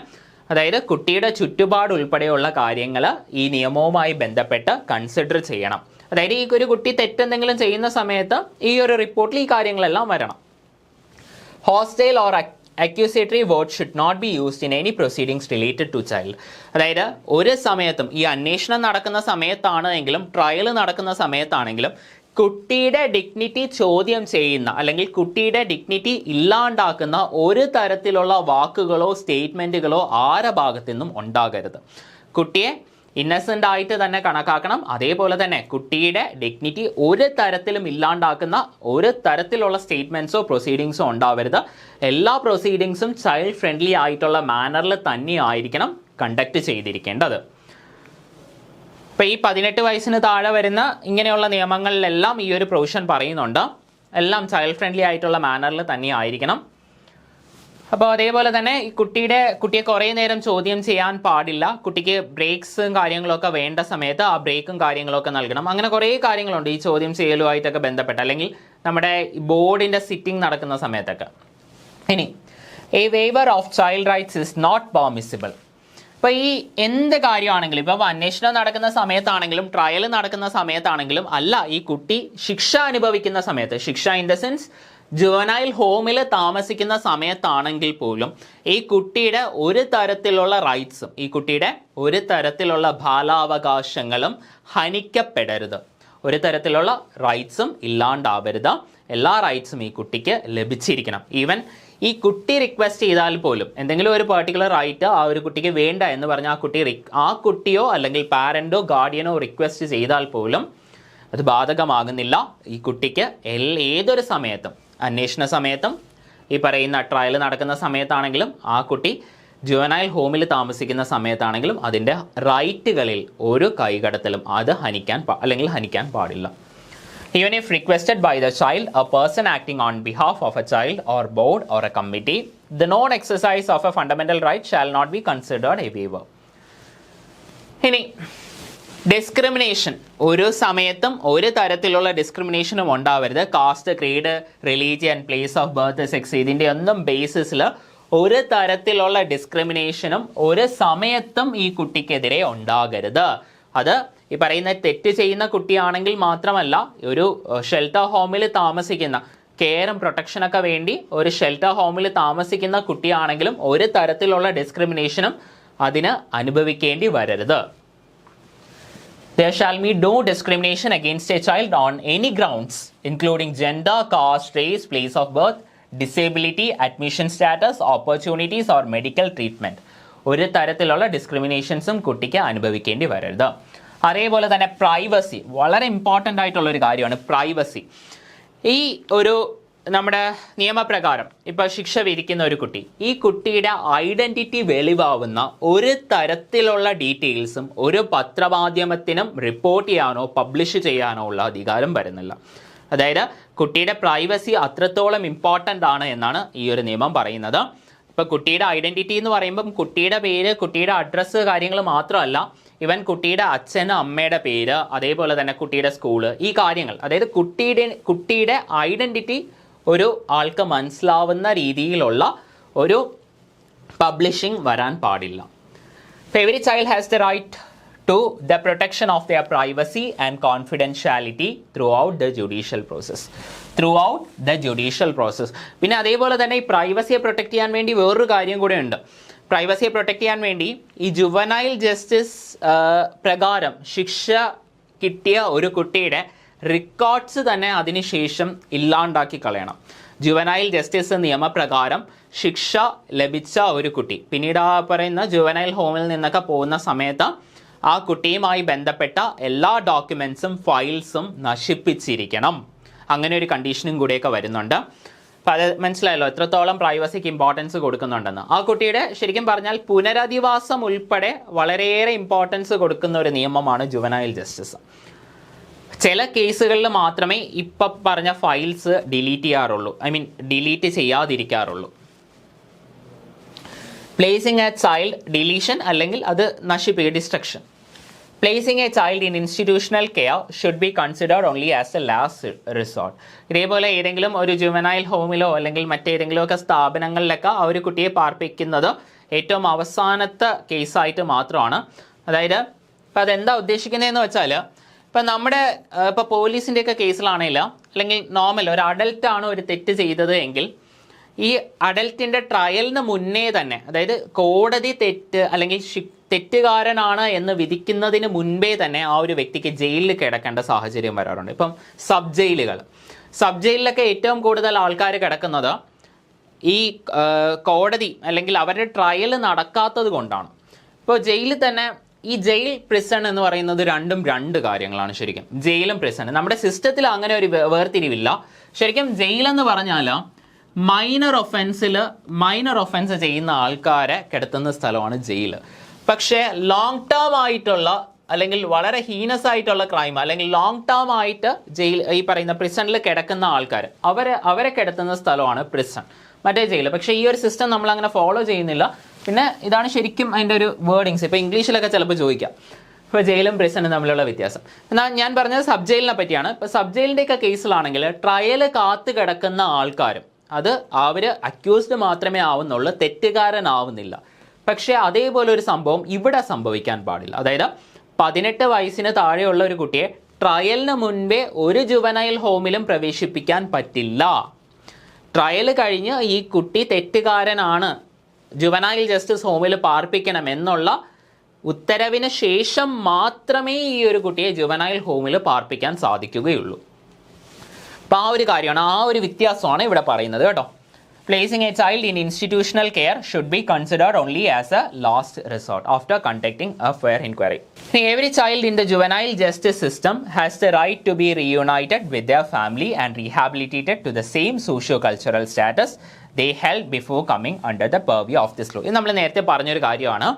ഇപ്പോൾ ഏതൊരു കുട്ടിക്കും അവൻ്റെ ശിക്ഷ കഴിഞ്ഞ് അല്ലെങ്കിൽ ജുവനൈൽ ജസ്റ്റിസ് ഹോമിൽ നിന്ന് അവനെ പുറത്തേക്ക് വിടുന്ന സമയത്ത് അതിനുശേഷം വീണ്ടും അവൻ എങ്ങനെയാണോ പണ്ട് ജീവിച്ചിരുന്നത് അതേ രീതിയിൽ തന്നെ അവൻ്റെ കുടുംബത്തോടൊപ്പം ജീവിക്കാനുള്ള സമൂഹത്തിലേക്കുള്ള റീഇൻറ്റിഗ്രേഷൻ പോസിബിൾ ആയിരിക്കണം. അപ്പം അതിനു വേണ്ടിയുള്ള നടപടികളും ഈ പറയുന്ന നമ്മുടെ നിയമത്തിൽ പറയുന്നുണ്ട്. പറയുന്ന നേരത്തെ പറഞ്ഞ ഡോക്യുമെൻസിൻ്റെ കേസാണ്. നമ്മുടെ ഈ ജുവനൈൽ ജസ്റ്റിസ് സിസ്റ്റവുമായി ബന്ധപ്പെട്ട ഉള്ള റെക്കോർഡ്സ്, ഏതെങ്കിലും ഒരു കുട്ടിയുമായി ബന്ധപ്പെട്ട ജുവനൈൽ ജസ്റ്റിസ് സിസ്റ്റവുമായി ബന്ധപ്പെട്ട റെക്കോർഡ്സ് അത് ഡിസ്ട്രക്റ്റ് ചെയ്തിരിക്കണം, അതെല്ലാം ഇല്ലാണ്ടാക്കിയിരിക്കണം.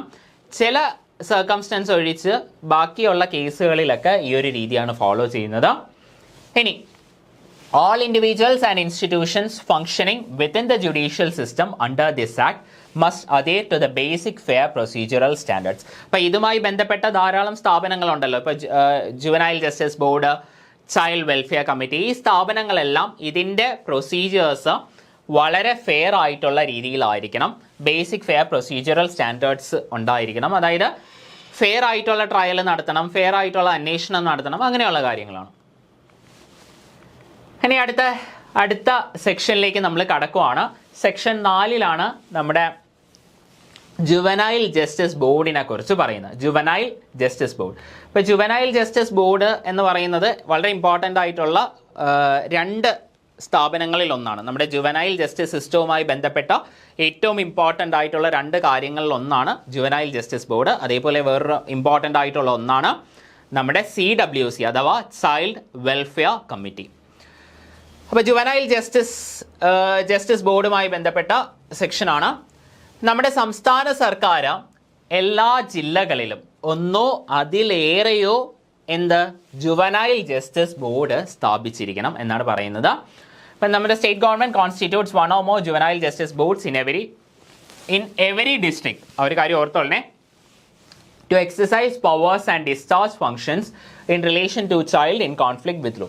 അതായത് ഈ പറയുന്ന തെറ്റ് ചെയ്യുന്ന കുട്ടികൾ, അപ്പോൾ അവരുടെ ട്രയലുമായി ബന്ധപ്പെട്ട കാര്യങ്ങൾക്ക് വേണ്ടി ജുവനൈൽ ജസ്റ്റിസ് ബോർഡ് എല്ലാ ജില്ലകളിലും സംസ്ഥാന സർക്കാർ സ്ഥാപിച്ചിരിക്കണം എന്നാണ് പറയുന്നത്. ഇനി നമ്മുടെ ജുവനൈൽ ജസ്റ്റിസ് ബോർഡിൻ്റെ കോമ്പോസിഷൻ ആൻഡ് ക്വാളിഫിക്കേഷൻ. കോമ്പോസിഷനും ക്വാളിഫിക്കേഷനുമാണ് കൂടുതൽ.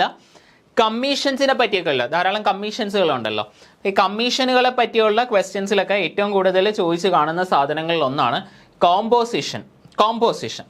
നമ്മുടെ ഇവിടെയാണെങ്കിൽ ജുവനൈൽ ജസ്റ്റിസ് ബോർഡിൻ്റെ കോമ്പോസിഷനെ പറ്റിയാണ് അടുത്ത പറയാൻ പോകുന്നത്. അപ്പം ഇതിൽ ആരൊക്കെയാണ് വരുന്നത്, എത്ര പേരാണ് വരുന്നത്, ആ ആൾക്കാരുടെ ക്വാളിഫിക്കേഷൻ എന്താണ്, ഇങ്ങനെയുള്ള കാര്യങ്ങളാണ് നമ്മൾ പറയാൻ പോകുന്നത്. നമ്മുടെ ജുവനൈൽ ജസ്റ്റിസ് ബോർഡിൻ്റെ ഹെഡ് എന്ന് പറയുന്നത് അല്ലെങ്കിൽ അതിൻ്റെ ചെയർമാനായി വരുന്നത്, ചെയർമാൻ എന്ന് പറയുന്ന ഒരു വേർഡല്ല, പ്രിൻസിപ്പൽ മജിസ്ട്രേറ്റ് എന്നാണ് പറയുന്നത്. അത് ഒരു CJM, അതായത് ചീഫ് ജുഡീഷ്യൽ മജിസ്ട്രേറ്റ് അല്ലെങ്കിൽ ഫസ്റ്റ് ക്ലാസ് ജുഡീഷ്യൽ മജിസ്ട്രേറ്റിനെയാണ്, അല്ലെങ്കിൽ ഒരു മെട്രോപൊളിറ്റൻ മജിസ്ട്രേറ്റ്. നമ്മുടെ കേരളത്തിലൊന്നും അങ്ങനെ വരുന്നില്ല. നമ്മുടെ ഫസ്റ്റ് ക്ലാസ് ഒരു CJM തന്നെയാണ്, നമ്മുടെ CJM അല്ലെങ്കിൽ ഫസ്റ്റ് ക്ലാസ് ജുഡീഷ്യൽ മജിസ്ട്രേറ്റിനെയാണ് പ്രിൻസിപ്പൽ മജിസ്ട്രേറ്റ് ആയിട്ട് ജുവനൈൽ ജസ്റ്റിസ് ആക്ട് പ്രകാരം അപ്പോയിന്റ് ചെയ്യുന്നത്. അവർക്ക് ഏറ്റവും കുറഞ്ഞത് 3 വർഷത്തെ പ്രവൃത്തി പരിചയം ഉണ്ടായിരിക്കണം. ഈ ഒരു വ്യക്തിയാണ് ജുവനൈൽ ജസ്റ്റിസ് ബോർഡിൻ്റെ ഹെഡ്. ഇനി ഇദ്ദേഹത്തിനെ കൂടാതെ 2 ആൾക്കാരും കൂടെയുണ്ട്, 2 പൊതുപ്രവർത്തകരും കൂടെയുണ്ട്, 2 സോഷ്യൽ വർക്കേഴ്സ്. ഇതിൽ ഒരാൾ സ്ത്രീ ആയിരിക്കണം. ഇനി ഈ സോഷ്യൽ വർക്കേഴ്സിൻ്റെ ക്വാളിഫിക്കേഷൻസ് എന്താണ്? ഇപ്പം നമ്മൾ ഓൾറെഡി പ്രിൻസിപ്പൽ മജിസ്ട്രേറ്റിൻ്റെ കാര്യം പറഞ്ഞായിരുന്നു. അദ്ദേഹം ഒന്നെങ്കിൽ ഒരു മെട്രോപൊളിറ്റൻ മജിസ്ട്രേറ്റ് ആയിരിക്കണം, അല്ലെങ്കിൽ ഒരു CJM ആയിരിക്കണം, അല്ലെങ്കിൽ ഫസ്റ്റ് ക്ലാസ് ജുഡീഷ്യൽ മജിസ്ട്രേറ്റ് ആയിരിക്കണം. പോരാഞ്ഞിട്ട് 3 വർഷത്തെ പ്രവൃത്തി പരിചയവും ആ ഒരു പോസ്റ്റിൽ ഉണ്ടായിരിക്കണം. ഇനി 2 പൊതുപ്രവർത്തകർ, 2 സോഷ്യൽ വർക്കേഴ്സ്, അതിൽ ഒരാൾ സ്ത്രീ ആയിരിക്കണം. അപ്പോൾ അവരുടെ ക്വാളിഫിക്കേഷൻസ് എന്താണെന്ന് നമുക്ക് നോക്കാം.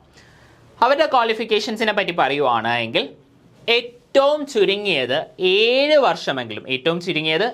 വർഷമെങ്കിലും കുട്ടികളുമായി ബന്ധപ്പെട്ട കാര്യങ്ങളിൽ, അതായത് കുട്ടികളുടെ കെയർ, പ്രൊട്ടക്ഷൻ, അല്ലെങ്കിൽ കുട്ടികളുടെ വെൽഫെയർ, ഹെൽത്ത്, അല്ലെങ്കിൽ ഇങ്ങനെയുള്ള ഏതെങ്കിലും ഒരു കുട്ടികളുമായി ബന്ധപ്പെട്ട ഒരു കാര്യങ്ങളിൽ 7 വർഷത്തെ പ്രവൃത്തി പരിചയം ഉണ്ടായിരിക്കണം. അല്ലെങ്കിൽ ഇതുമായി ബന്ധപ്പെട്ട ഒരു പ്രൊഫഷണൽ ആയിരിക്കണം അവർ. അതായത് ഈ പറയുന്ന ചൈൽഡ് സൈക്കോളജി അല്ലെങ്കിൽ സൈക്കാട്രി, സോഷ്യോളജി അല്ലെങ്കിൽ ലോ, ഈ കാര്യങ്ങളിൽ ഏതിലെങ്കിലും ഒക്കെ ഒരു പ്രൊഫഷണൽ ഡിഗ്രി ഉള്ള ആളായിരിക്കണം. അതാണ് നമ്മുടെ ഈ സോഷ്യൽ വർക്കേഴ്സ്. അപ്പോൾ ഇവരെ 3 പേരും കൂടെ ചേർന്നാണ് നമ്മുടെ ജുവനൈൽ ജസ്റ്റിസ് ബോർഡ് എന്ന് പറയുന്നത്. ഈ 3 ആൾക്കാരെയും, പ്രിൻസിപ്പൽ മജിസ്ട്രേറ്റും ഈ 2 സോഷ്യൽ വർക്കേഴ്സിനെയും കൂടെ ചേർത്താണ് ജുവനൈൽ ജസ്റ്റിസ് ബോർഡ് എന്ന് പറയുന്നത്. നമുക്ക് സോഷ്യൽ വർക്കേഴ്സിൻ്റെ ക്വാളിഫിക്കേഷൻസ് ഒന്ന് വായിക്കാം. A social worker shall not be appointed as a board member unless they have been actively involved in health, education or welfare activities of children for at least 7 years, or they must be a professional with a degree in child psychology, psychiatry, sociology or law.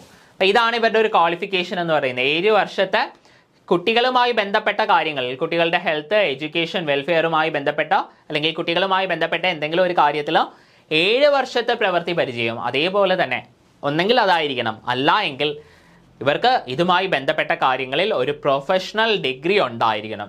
Child psychology, സൈക്കാട്രിയിലോ അല്ലെങ്കിൽ സോഷ്യോളജിയിലോ ലോയിലൊക്കെ ഇവർക്ക് ഒരു professional degree ഉണ്ടായിരിക്കണം.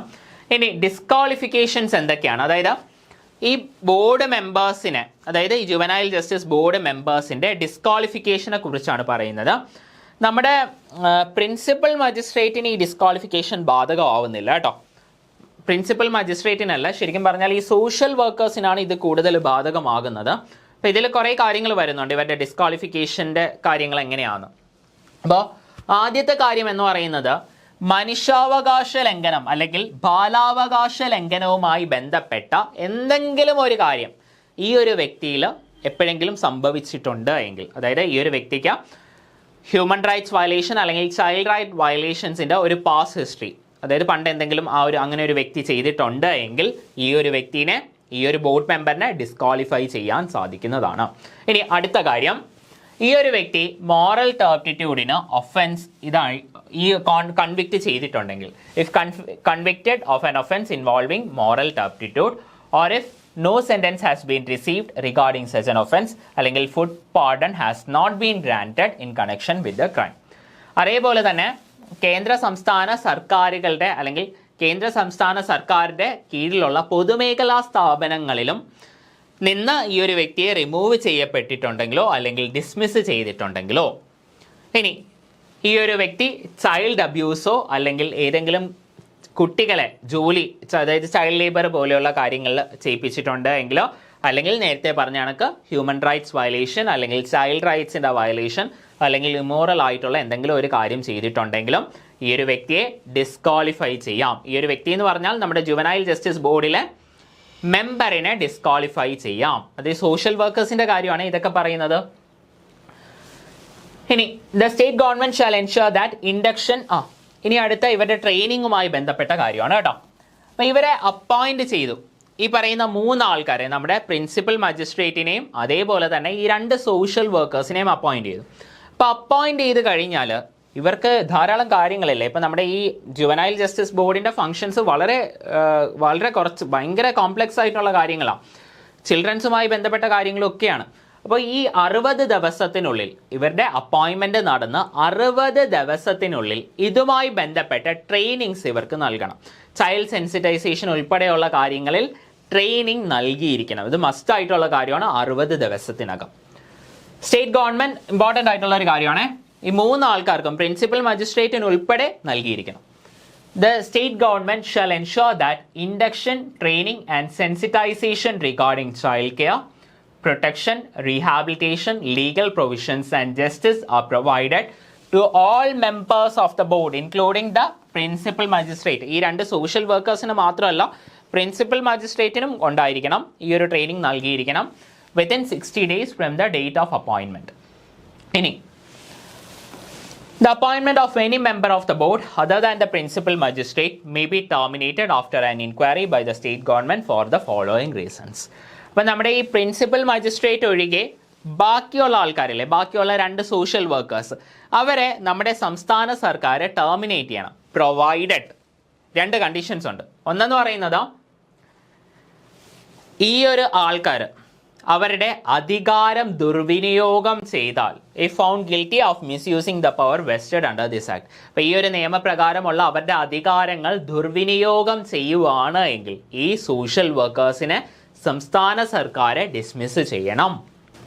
ഇനി ഇവർ 3 മാസത്തിൽ കൂടുതൽ valid അല്ലാത്ത കാരണത്താൽ 3 മാസത്തിൽ കൂടുതൽ വാലിഡ് അല്ലാത്ത കാരണത്താൽ ഇവർ ഹാജരായില്ല, അല്ലെങ്കിൽ ആബ്സെൻ്റ് ആയി, വാലിഡ് അല്ലാത്ത കാരണത്താൽ നമ്മുടെ ബോർഡിൻ്റെ പ്രൊസീഡിങ്സിൽ ഹാജരായില്ല. അതേപോലെ തന്നെ 3/4 പ്രൊസീഡിങ്സിൽ പോലും അറ്റൻഡ് ചെയ്തില്ല. 1 വർഷം നടന്നതിൽ 3/4 പ്രൊസീഡിങ്സിൽ പോലും അവർ അറ്റൻഡ് ചെയ്തില്ല, അല്ലെങ്കിൽ സിറ്റിങ്സിൽ അറ്റൻഡ് ചെയ്തില്ല. അപ്പോൾ if they fail to attend the proceedings of the board for 3 consecutive months without any valid reason. 3 മാസം എന്ന് മാത്രമല്ല 3 കോൺസിക്യൂട്ടീവ് മാസമാണ്. അതേപോലെ തന്നെ if they fail to attend at least 3/4 of the sittings in a year, 1 വർഷത്തിലുള്ള സിറ്റിങ്സിൽ 3/4 ഭാഗം പോലും ഇവർ അറ്റൻഡ് ചെയ്തില്ല എങ്കിലും, if they become disqualified during the period, ആ ഒരു മെമ്പർഷിപ്പിൻ്റെ സമയത്ത് അവർ ഡിസ്ക്വാളിഫൈ ചെയ്യപ്പെട്ടാൽ. ഓക്കെ, അപ്പോൾ ഇനി അടുത്ത ഒരു കുറച്ച് പല ആൾക്കാർക്കും ഈ പറയുന്ന ജുവനൈൽ ജസ്റ്റിസ് ആക്ട് ഒക്കെ ക്ലാസ് കേൾക്കുന്ന സമയത്ത് ഏറ്റവും കൂടുതൽ ഡൗട്ട് വരുന്ന ഒരു ചോദ്യമാണ്. ഇനി നമ്മളടുത്ത പറയാൻ പോകുന്നത് സെക്ഷൻ 5. വളരെ ഇമ്പോർട്ടൻ്റ് ആയിട്ടുള്ള വളരെ നല്ലൊരു ക്വസ്റ്റ്യൻ ആണ്, ചോദിക്കാൻ പറ്റിയ നല്ലൊരു കാര്യമാണ്.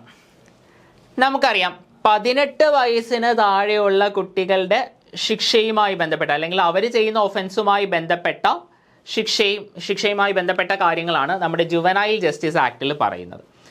അപ്പം അങ്ങനെയാണെങ്കിലേ ഒരു കുട്ടി 18 വയസ്സിന് മുൻപേ, 18 വയസ്സ് തികയുന്നതിന് മുൻപേ ഒരു കുറ്റകൃത്യം ചെയ്തു. പക്ഷേ ഈ ഒരു അന്വേഷണം നടക്കുന്ന സമയത്ത്, അല്ലെങ്കിൽ ഈ ഒരു ട്രയൽ നടക്കുന്ന സമയത്ത് ആ കുട്ടിക്ക് 18 വയസ്സ് തികഞ്ഞു. അങ്ങനെയാണ് എങ്കിൽ ഈ കുട്ടിയെ ഒരു ചൈൽഡായിട്ട് കൺസിഡർ ചെയ്യുമോ, അല്ല ഒരു അഡൽട്ടായിട്ട് കൺസിഡർ ചെയ്യുമോ? പല ആൾക്കാരുടെയും ഒരു ഡൗട്ടായിട്ടുള്ള ഒരു കാര്യമായി ഒരു സംഭവം. അപ്പം നമ്മുടെ ജുവനൈൽ ജസ്റ്റിസ് ആക്ടിൽ തന്നെ വളരെ വ്യക്തമായി സെക്ഷൻ 5 ഈ ഒരു കാര്യം പറയുന്നുണ്ട്. അപ്പം ഇങ്ങനെ ഒരു സാഹചര്യം വന്നാൽ ആ ഒരു കുട്ടിയെ കുട്ടിയായിട്ട് തന്നെ 18 വയസ്സിന് താഴെയുള്ള ഒരു വ്യക്തിയായിട്ട് തന്നെയാണ് കൺസിഡർ ചെയ്യുന്നത്. അതാണ് സെക്ഷൻ 5 പറയുന്നത്. അപ്പോൾ വെൻ ആൻ എൻക്വയറി ഇനിഷ്യേറ്റ് ചെയ്യുന്ന സമയത്ത് ആ സമയത്ത് കുട്ടിക്ക് 18 വയസ്സ് തികഞ്ഞു. പക്ഷേ ഈ ഒരു ഒഫൻസ് ചെയ്യുന്ന സമയത്ത് ഈ കുട്ടിക്ക് 18 വയസ്സ് തികയുന്നില്ല. അങ്ങനെ വരുന്ന സാഹചര്യത്തിൽ ഈ ഒരു വ്യക്തിയെ അല്ലെങ്കിൽ ഈ ഒരു കുട്ടിയെ കുട്ടിയായിട്ട് തന്നെയാണ് കൺസിഡർ ചെയ്യുന്നത്, ചൈൽഡായിട്ട് തന്നെ കൺസിഡർ ചെയ്യും. അതാണ് സെക്ഷൻ 5 പറയുന്നത്. ഇനി അടുത്ത ഒരു കേസുണ്ട്. ഇപ്പം ഞാൻ പറഞ്ഞതെന്ന് പറഞ്ഞാൽ അന്വേഷണ സമയം അല്ലെങ്കിൽ ട്രയലിൻ്റെ സമയത്ത് ആ കുട്ടിക്ക് 18 വയസ്സ് പൂർത്തിയായി, അങ്ങനെയുള്ള സാഹചര്യമാണ് ഇപ്പോൾ പറഞ്ഞത്. ഇനി അടുത്ത ഒരു കണ്ടീഷനുണ്ട്. 18 വയസ്സിന് മുൻപേ ഈ കുട്ടി ചെയ്ത ഒരു ഓഫൻസ്, 18 വയസ്സ് തികയുന്നതിന് മുൻപേ ഈ കുട്ടി ചെയ്യുന്ന ഓഫൻസ്. പക്ഷേ ഇത് അന്വേഷണത്തിനും ട്രയലിനും ഒക്കെ അല്ലെങ്കിൽ ഈ പറയുന്ന സിറ്റിങ്സിനൊക്കെ വളരെ മുന്നേ തന്നെ ഈ കുട്ടിക്ക് 18 വയസ്സാവുന്നു. അങ്ങനെ വരുന്ന സാഹചര്യത്തിലും ഈ ഒരു ആളെ കുട്ടിയായിട്ട് തന്നെയാണ് പരിഗണിക്കുന്നത്. അതായത് തെറ്റ് ചെയ്യുന്ന സമയത്തിനാണ് ഇമ്പോർട്ടൻസ്, ഏത് പ്രായത്തിൽ തെറ്റ് ചെയ്തു എന്നുള്ളതിനാണ് ഇമ്പോർട്ടൻസ്.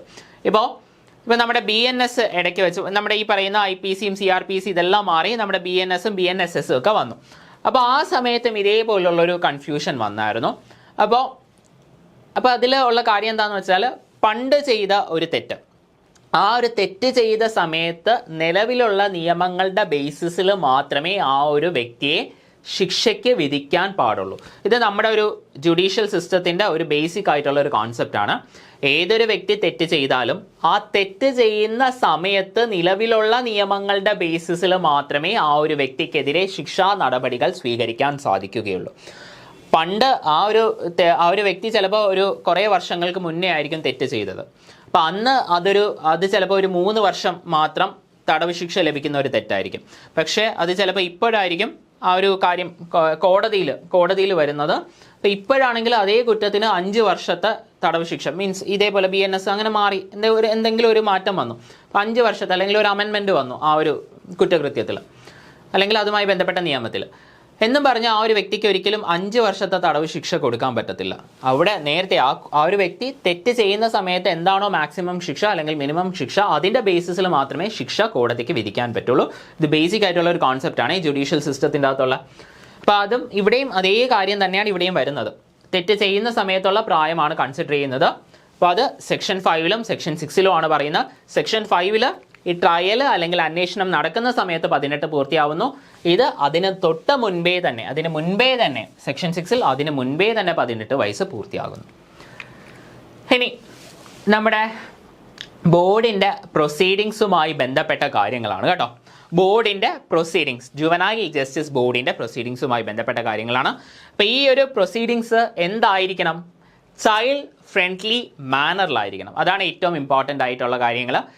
ജുവനൈൽ ജസ്റ്റിസ് ബോർഡ് എന്ത് ചെയ്താലും അതെല്ലാം ചൈൽഡ് ഫ്രണ്ട്ലി മാനറിലായിരിക്കണം. കുട്ടികളെ ഏറ്റവും ഇന്നസെൻ്റ് ആയിട്ട് തന്നെ കണക്കാക്കി ചെയ്യണം. ഒരിക്കലും കുട്ടി ഗിൽറ്റി ആണ് എന്നുള്ള ഒരു അസംഷനിൽ പ്രൊസീഡിങ്സ് നടത്താൻ അധികാരം വരുന്നില്ല. അപ്പോൾ ബോർഡ് ഷാൽ മീറ്റ്, നമ്മുടെ ഇവിടെ എൻഷുർ ഇവിടെ റെഡിൽ തന്നെ കൊടുത്തിട്ടുണ്ട്, ബോൾഡായിട്ട് റെഡിൽ തന്നെ കൊടുത്തിട്ടുണ്ട്. Ensure that all procedures are child friendly. അതാണ് ശരിക്കും ഏറ്റവും ഇമ്പോർട്ടൻ്റ് ആയിട്ടുള്ള കാര്യം. പ്രൊസീജിയേഴ്സിൽ ഏറ്റവും ഇമ്പോർട്ടൻ്റ് ആയിട്ടുള്ള കാര്യമാണത്. The board shall meet and observe the rules regarding the transaction of business in its meetings and must also ensure that all procedures are child friendly and that the court environment does not intimidate the child. ഒരു തരത്തിലും കുട്ടിയെ intimidate ചെയ്യുന്ന ഒന്നാവരുത്. അതായത് continuous ആയിട്ട് കുട്ടിയെ ചോദ്യം ചെയ്യാൻ പറ്റില്ല, അതേപോലെ തന്നെ കുട്ടിക്ക് ഫ്രീക്വൻ്റ് ആയിട്ടുള്ള ബ്രേക്ക് വരണം. അപ്പം അങ്ങനെയൊക്കെയുള്ള കുറേ കാര്യങ്ങൾ പറയുന്നുണ്ട്. ഇനി when the board is not in sitting, a child in conflict with the law may be produced before an individual member of the board. ഇത് അടുത്ത ഒരു ഇമ്പോർട്ടൻ്റ് ആയിട്ടുള്ള കാര്യമാണ്. നമ്മുടെ ഈ പറയുന്ന ബോർഡ് സിറ്റിംഗ് ഇല്ലാത്ത സമയത്ത്, ബോർഡിൻ്റെ ഒരു സിറ്റിംഗ് നടക്കാത്ത സമയത്താണ് എങ്കിൽ, ഇപ്പം ഇതേപോലെ ഒരു കുറ്റം ഉള്ള ഒരു കുട്ടി വരുന്നു, ആ ഒരു കുട്ടിയെ ഹാജരാക്കണം. അപ്പോൾ ഹാജരാക്കുന്ന സമയത്ത് ഈ പറയുന്ന ബോർഡിൻ്റെ സിറ്റിംഗ് ഇല്ല, അങ്ങനെയാണെങ്കിൽ ആരുടെ മുൻപാകെ ഹാജരാക്കും? ഇതിനകത്തുള്ള ഒരു ഇൻഡിവിജ്വൽ മെമ്പറിന് മുൻപാകെ ഹാജരാക്കണം കുട്ടിയെ. ഈ പറയുന്ന ജുവനൈൽ ജസ്റ്റിസ് ബോർഡിലെ സിറ്റിംഗ് ഇല്ലാത്ത സമയത്താണ് എങ്കിൽ ഈ ഒരു കുട്ടീനെ അതായത് ജുവനൈൽ ജസ്റ്റിസ് ബോർഡിലെ ഒരു ഇൻഡിവിജ്വൽ മെമ്പറിന് മുൻപാകെ ഹാജരാക്കണം. ഇനി ഇപ്പോൾ ഇത് നമ്മുടെ അടുത്ത് പറയാൻ പോകുന്നതൊക്കെ നമ്മുടെ ഒട്ടുമിക്ക നിയമങ്ങളിലും ബാധകമാവുന്ന കാര്യങ്ങൾ തന്നെയാണ്.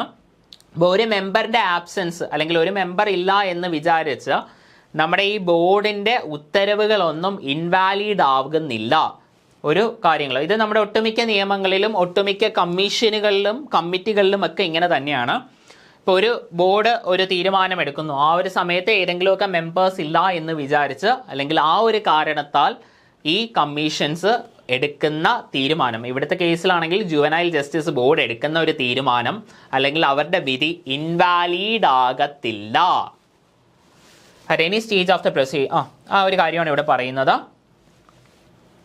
ഇനി however at the time of final disposal of the case, നമ്മുടെ പ്രിൻസിപ്പൽ മജിസ്ട്രേറ്റിൻ്റെ ഒരു കാര്യം നമ്മൾ നേരത്തെ നമ്മുടെ ജുവനൈൽ ജസ്റ്റിസ് ബോർഡിലും പറയുന്ന 3 ആൾക്കാരാണെന്ന് നമ്മൾ പറഞ്ഞായിരുന്നു. പ്രിൻസിപ്പൽ മജിസ്ട്രേറ്റും അതേപോലെ തന്നെ സോഷ്യൽ വർക്കേഴ്സും. ആ ഒരു കാര്യങ്ങളൊക്കെ നമ്മൾ 2 സോഷ്യൽ വർക്കേഴ്സും, അതായത് മൊത്തം 3 പേരാണെന്ന് പറഞ്ഞായിരുന്നു. അപ്പം നമ്മുടെ ഏതൊരു ബോർഡാണെങ്കിലും കമ്മിറ്റി ആണെങ്കിലും കമ്മീഷൻ ആണെങ്കിലും അതിൻ്റെ ഉത്തരവ് വരുന്ന സമയത്ത് അല്ലെങ്കിൽ അതിൻ്റെ ഉത്തരവ് വിധിക്കുന്ന സമയത്ത് ഈ പറയുന്ന ജഡ്ജസ് അല്ലെങ്കിൽ ഈ ബോർഡിലുള്ള മെമ്പേഴ്സിന് അവരുടെ ഡിഫറെൻ്റ് ആയിട്ടുള്ള ഒപ്പീനിയൻസ് ആണ് വരുന്നത് എങ്കിൽ അതിൽ മെജോറിറ്റി തീരുമാനമാണ് വിധിയായിട്ട് വരുന്നത്. അപ്പോൾ ഇവിടുത്തെ കേസും അങ്ങനെ തന്നെയാണ്. ഇപ്പോൾ പല ആൾക്കാർക്ക് അഭിപ്രായം 3 പേരുണ്ട്, അപ്പോൾ 3 പേർക്കായിട്ട് 2 അഭിപ്രായമാണ് വരുന്നത് എങ്കിൽ ഇതിൽ മെജോറിറ്റി ആൾക്കാർക്ക് ഉള്ള അഭിപ്രായമാണ് വിധിയായിട്ട് വരുന്നത്. ഇപ്പോൾ സേ ഫോർ എക്സാമ്പിൾ ഇപ്പോൾ 2 പേര് മാത്രമേ ഉള്ളൂ, ഒരാളന്ന് ആബ്സെൻ്റ് ആയിരുന്നു, ബാക്കി 2 ആൾക്കാർ. ആ ബാക്കി 2 ആൾക്കാർ മാത്രമാണ് ഈ പറയുന്ന വിധി വരുന്ന സമയത്ത് ഉണ്ടായിരുന്നത്. ഈ 2 ആൾക്കാർക്കും 2 ഒപ്പീനിയൻ ആയിരുന്നു. അപ്പം അങ്ങനെ വരുന്ന സാഹചര്യത്തിൽ എന്താ സംഭവിക്കുന്നത്? അപ്പം അങ്ങനെ ഒരു സാഹചര്യം വന്നാൽ പ്രിൻസിപ്പൽ മജിസ്ട്രേറ്റിൻ്റെ അഭിപ്രായമാണ് വിധിയായിട്ട് കണക്കാക്കുന്നത്. പ്രിൻസിപ്പൽ മജിസ്ട്രേറ്റിൻ്റെ അഭിപ്രായമാണ് വിധിയായിട്ട് കണക്കാക്കുന്നത്. ഓർത്ത് വെച്ചേക്കണേ. ഈ 3 മെമ്പേഴ്സ്, അതായത് മൊത്തം 3 ഇതുകൊണ്ടാണ് ഇങ്ങനെ ഒരു പ്രശ്നം വരുന്നത്. However, at the time of final disposal of the case or when passing an order, there must be at least 2 members എങ്കിലും ഉണ്ടായിരിക്കണം, including a principal magistrate. If there is, അങ്ങനെ ഉണ്ടായിരിക്കണം. കാരണം അങ്ങനെയാണെങ്കിൽ മാത്രമല്ലേ ഞാൻ നേരത്തെ പറഞ്ഞ കണ്ടീഷൻ സാറ്റിസ്ഫൈ ചെയ്യാൻ പറ്റത്തുള്ളൂ. 2 പേരെങ്കിലും ഉണ്ടായിരിക്കണം. പ്രിൻസിപ്പൽ മജിസ്ട്രേറ്റ് ഉറപ്പായും. ഈ പ്രിൻസിപ്പൽ മജിസ്ട്രേറ്റ് ഇല്ലാണ്ട് ബാക്കി 2 പേരായാൽ ശരിയാവത്തില്ല കേട്ടോ. കാരണം അവർക്ക് 2 ഒപ്പീനിയൻ ആണെങ്കിൽ പറയാൻ പറ്റത്തില്ലല്ലോ ആരുടെ തീരുമാനം എടുക്കും. പക്ഷേ ഇവിടെ പ്രിൻസിപ്പൽ മജിസ്ട്രേറ്റ് ഒരാളും വേറൊരാളാണെങ്കിൽ ഇതിൽ പ്രിൻസിപ്പൽ മജിസ്ട്രേറ്റിൻ്റെ തീരുമാനം വാലിഡായി വരും. If there is any difference of opinion among the members of the board, either temporary or finally, the opinion of the majority. ഒന്നെങ്കിൽ opinion of the majority, അല്ല ഇവിടെ 2 പേര് മാത്രമാണ് കേസ്, 2 പേര് മാത്രമാണ് ഈ ഒരു ബോർഡിൽ ഉണ്ടായിരുന്നത്, അവർ തമ്മിലുള്ള തീരുമാനത്തിൽ തർക്കമുണ്ട് എങ്കിൽ പ്രിൻസിപ്പൽ മജിസ്ട്രേറ്റിൻ്റെ തീരുമാനം പ്രിവെയിൽ ചെയ്യും, അല്ലെങ്കിൽ അദ്ദേഹത്തിൻ്റെ ഒപ്പീനിയൻ പ്രിവെയിൽ ചെയ്യും. അടുത്തത് ജുവനൈൽ ജസ്റ്റിസ് ബോർഡിൻ്റെ പവേഴ്സ്, ഫങ്ഷൻസ് ആൻഡ് റെസ്പോൺസിബിലിറ്റീസ്. അപ്പോൾ the board constituted for any district has the power to deal with all the proceedings related to child. കുട്ടികളുമായി ബന്ധപ്പെട്ട എല്ലാ കാര്യങ്ങളിലും ഡീൽ ചെയ്യാനുള്ള അധികാരം നമ്മുടെ ജുവനൈൽ ജസ്റ്റിസ് ബോർഡുകൾക്കുണ്ട്. ആ ഒരു പെർട്ടിക്കുലർ സ്ഥലത്തെ, ആ ഒരു പെർട്ടിക്കുലർ പ്രദേശത്തെ ജുവനൈൽ ജസ്റ്റിസ് ബോർഡ്, ആ ഒരു ജില്ലയിലെ. അപ്പോൾ ദ ഫങ്ഷൻസും പവേഴ്സും എന്തൊക്കെയാണെന്ന് നമുക്ക് നോക്കാം. Ensuring the informed participation of the child and their parents or guardians at every stage of the process. അപ്പോൾ നമ്മുടെ ഈ ഒരു സമയത്ത്, അതായത് അന്വേഷണ സമയത്താണെങ്കിലും ട്രയലിൻ്റെ സമയത്താണെങ്കിലും ഈ കുട്ടിയുടെ മാതാപിതാക്കൾ അല്ലെങ്കിൽ ഗാർഡിയൻ്റെ ഒരു പാർട്ടിസിപ്പേഷൻ എൻഷുർ ചെയ്യുക. അതേപോലെ തന്നെ ensuring that the child rights are protected through out the process of apprehension, enquiry, care and rehabilitation. നമ്മൾ പറഞ്ഞ കാര്യമാണ്. ഈ ഒരു സമയത്തും, അതായത് അന്വേഷണ സമയത്താണെങ്കിലും ട്രയൽ നടക്കുന്ന സമയത്താണെങ്കിലും ഈ പറയുന്ന ജുവനൈൽ ജസ്റ്റിസിൻ്റെ സിറ്റിംഗ് നടക്കുന്ന സമയത്താണെങ്കിലും ഈവൻ ജുവനൈൽ ജസ്റ്റിസ് ഹോമിൽ ആ ഒരു കുട്ടി താമസിക്കുന്ന സമയത്താണെങ്കിലും ആ ഒരു കുട്ടിയുടെ റൈറ്റ്സിൽ ഒരു തരത്തിലുള്ള ഹാമും സംഭവിക്കരുത്. Ensuring the availability of legal aid for the child through legal service institutions. അതായത് നമ്മുടെ കേരളത്തിലാണെങ്കിൽ കേരള ലീഗൽ സർവീസ് അതോറിറ്റി, അല്ലെങ്കിൽ നാഷണൽ ലെവലിലാണെങ്കിൽ NALSA, national legal service authority. ഇതേപോലെയുള്ള ഈ 2 നാഷണൽ ലീഗൽ സർവീസ് അതോറിറ്റീസ്. ഇതേപോലെ സംസ്ഥാന ലെവലുകളിൽ ഓരോ സംസ്ഥാനത്തിനും അവരവരുടേതായ ലീഗൽ സർവീസ് അതോറിറ്റീസ് ഉണ്ട്. അപ്പോൾ ഈ ലീഗൽ സർവീസ് അതോറിറ്റിയുടെ ഫംഗ്ഷനാണ് ലീഗൽ എയ്ഡ് നൽകുക. അതായത് ഈ പറയുന്ന അഡ്വക്കേറ്റ്സിനെ വെക്കാൻ അല്ലെങ്കിൽ അഡ്വക്കേറ്റ്സിൻ്റെ ഫീസ് കൊടുക്കാൻ കഴിവില്ലാത്ത ആൾക്കാർക്ക് അഡ്വക്കേറ്റ്സിനെ നൽകുന്നത്, അതേപോലെ തന്നെ ഈ കോടതിയിലെ കേസ് ഫയൽ ചെയ്യുന്നതുമായി ബന്ധപ്പെട്ട നിയമ നടപടികൾ അല്ലെങ്കിൽ നിയമസഹായമൊക്കെ നൽകുന്നത് ലീഗൽ സർവീസ് അതോറിറ്റീസാണ്. അപ്പോൾ നമ്മുടെ ലീഗൽ സർവീസ് അതോറിറ്റീസ് കുട്ടികൾക്കും അവർക്ക് ലീഗൽ എയ്ഡ് പ്രൊവൈഡ് ചെയ്യുക. അതേപോലെ തന്നെ ഈ ഒരു കുട്ടി ഇപ്പം നമ്മുടെ നാട്ടിലൊരു ജുവനൈൽ ജസ്റ്റിസ് ബോർഡിൻ്റെ ഒരു സിറ്റിംഗ് നടക്കുന്നു. നമ്മുടെ നാട്ടിലുള്ള ആളാകുമ്പോഴത്തേക്ക് ഇവിടെയുള്ള മെമ്പേഴ്സ് ചിലപ്പോൾ മലയാളം അല്ലെങ്കിൽ ഇംഗ്ലീഷ് ആയിരിക്കും അറിയാവുന്നത്. പക്ഷേ ഇപ്പോൾ ചിലപ്പോൾ വേറൊരു നാട്ടിൽ നിന്നുള്ള ഒരു കുട്ടിയായിരിക്കാം, ആ ഒരു കുട്ടിയുടെ മദർ ടങ്ക് ഇതൊന്നും ആയിരിക്കത്തില്ല, വേറെ ഏതെങ്കിലും ഒരു ഭാഷയായിരിക്കും. അപ്പം അങ്ങനെ വരുന്ന ഒരു സാഹചര്യത്തിൽ ആരുടെ സഹായം സ്വീകരിക്കണം? ഒരു ട്രാൻസ്ലേറ്ററിൻ്റെ സഹായം സ്വീകരിക്കണം. അപ്പോൾ എക്സ്പീരിയൻസ്ഡ് ആയിട്ടുള്ള ഒരു ട്രാൻസ്ലേറ്ററിൻ്റെ സഹായം സ്വീകരിക്കണം.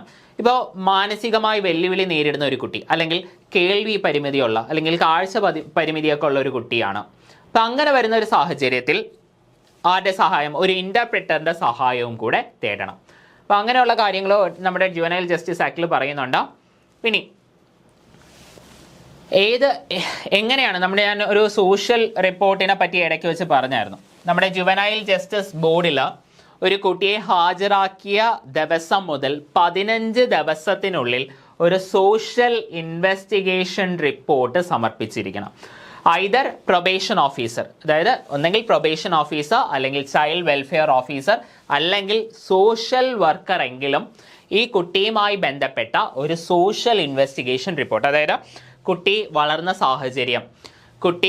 സാഹചര്യം, കുട്ടിയുടെ മാതാപിതാക്കൾ, അവരുടെ ജീവിത സാഹചര്യം, കുട്ടിയുടെ വീട്ടിലുള്ള അറ്റ്മോസ്ഫിയർ എങ്ങനെയാണ്, സമൂഹത്തിൽ എങ്ങനെയാണ് ആ കുട്ടി മിങ്കിൾ ചെയ്യുന്നത്, അപ്പം ഇങ്ങനെയുള്ള കാര്യങ്ങളെല്ലാം നോക്കിക്കണ്ട്, അതായത് ഇങ്ങനെയുള്ള കാര്യങ്ങളൊക്കെ വരുന്ന സമയത്ത് എന്തുകൊണ്ടാണ് ഇങ്ങനെ ഒരു ഒഫൻസ് ആ കുട്ടി ചെയ്യാൻ ഒരു സാധ്യത ഉണ്ടായത് അല്ലെങ്കിൽ അതിനൊരു സാഹചര്യം ഉണ്ടായത് എന്നൊക്കെ മനസ്സിലാക്കുന്ന ഒരു സോഷ്യൽ ഇൻവെസ്റ്റിഗേഷൻ റിപ്പോർട്ട് 15 ദിവസത്തിനകത്ത് ഹാജരാക്കേണ്ടത് വരുന്നുണ്ട്. അപ്പോൾ അതാണ് ഇനി അടുത്ത് പറയുന്നത്. അത് ഇമ്പോർട്ടൻ്റ് ആയിട്ടുള്ള ഒരു കാര്യമാണ്. 15 ദിവസത്തിനകത്ത് ഹാജരാക്കണം. ആരാണ്? പ്രൊബേഷൻ ഓഫീസർ അല്ലെങ്കിൽ ചൈൽഡ് വെൽഫെയർ ഓഫീസർ അല്ലെങ്കിൽ സോഷ്യൽ വർക്കർ. ഇത് ബോർഡിന് മുൻപാകെയാണ് സമർപ്പിക്കേണ്ടത്. ഇനി conducting inquiries to declare fit persons regarding the care of children in conflict with law. അപ്പോൾ ഇങ്ങനെയുള്ള കുട്ടികളെ സംരക്ഷിക്കാൻ കഴിയുന്ന അല്ലെങ്കിൽ സംരക്ഷിക്കാൻ പ്രാപ്തമായിട്ടുള്ള ഫിറ്റ് പേഴ്സൺസിനെ കണ്ടെത്തുക. അതേപോലെ തന്നെ നിലവിലുള്ള ഫിറ്റ് പേഴ്സൺസിനെ മോണിറ്റർ ചെയ്യുക, റെഗുലറായിട്ട് മോണിറ്റർ ചെയ്യുക. ഇങ്ങനെയുള്ള കാര്യങ്ങളും നമ്മുടെ ബോർഡിൻ്റെ ഫങ്ഷൻസ് ആയിട്ട് വരുന്നുണ്ട്. Conducting monthly inspection visits regarding the residential facilities for children in conflict with the law and recommending actions to the district child protection unit and the state government to improve the quality of service. അപ്പോൾ ഈ കുട്ടികളെ പാർപ്പിച്ചിരിക്കുന്ന സ്ഥലങ്ങളുണ്ടല്ലോ, ഈ shelter Holmes, അപ്പോൾ shelter Holmes പോലെയുള്ള സ്ഥലങ്ങൾ, അത് സർക്കാരിൻ്റെ ആയിക്കോട്ടെ, അതേപോലെ തന്നെ ചാരിറ്റബിൾ ഓർഗനൈസേഷൻസിൻ്റെ ആയിക്കോട്ടെ, അല്ലെങ്കിൽ ഏതെങ്കിലും ഒരു വ്യക്തി നടത്തുന്ന ആയിക്കോട്ടെ, അപ്പോൾ അങ്ങനെയുള്ള സ്ഥാപനങ്ങളിൽ റെഗുലറായിട്ട് പോയി വിസിറ്റ് ചെയ്യുക. മന്ത്ലി ഇൻസ്പെക്ഷൻസ് നടത്തി അവിടെയുള്ള ജീവിതം പ്രോപ്പറാണ്, അവർക്ക് ആവശ്യത്തിനുള്ള ക്ലോത്തിങ് പോലെയുള്ള കാര്യങ്ങളുണ്ട്, ഫുഡ് പ്രോപ്പറായിട്ട് കൊടുക്കുന്നുണ്ട്. അപ്പോൾ ഈ കാര്യങ്ങളെല്ലാം ഉറപ്പുവരുത്തുക. അവരുടെ ലൈഫ് ഏതെങ്കിലും ഇംപ്രൂവ്മെൻ്റ് ചെയ്യണമെങ്കിൽ അതുമായി ബന്ധപ്പെട്ട ശുപാർശകൾ സർക്കാരിന് സമർപ്പിക്കുക അല്ലെങ്കിൽ ഡിസ്ട്രിക്ട് ചൈൽഡ് പ്രൊട്ടക്ഷൻ യൂണിറ്റിന് സമർപ്പിക്കുക. ഈ കാര്യങ്ങളും എല്ലാം നമ്മുടെ ബോർഡിൻ്റെ ഫങ്ഷൻസ് ആണ്. അതേപോലെ തന്നെ ഏതെങ്കിലും ഈ പറയുന്ന ആൾക്കാർ, അതായത് ഈ പറയുന്ന ഷെൽട്ടർ ഹോംസ് നടത്തുന്ന ആൾക്കാർ അല്ലെങ്കിൽ ഈ ഫോസ്റ്റർ കെയറിൻ്റെ ഭാഗമായി വരുന്ന ഗാർഡിയൻസ്, അപ്പോൾ ഇവരാരെങ്കിലും ഈ പറയുന്ന കുട്ടികളെ എന്തെങ്കിലും ദുരുപയോഗം ചെയ്യുവാണ് എങ്കിൽ അല്ലെങ്കിൽ അവരുടെ അവകാശങ്ങൾ ഹനിക്കുവാണ് എങ്കിൽ ആ വ്യക്തികൾക്കെതിരെ FIR രജിസ്റ്റർ ചെയ്യാൻ നിർദ്ദേശം നൽകുക.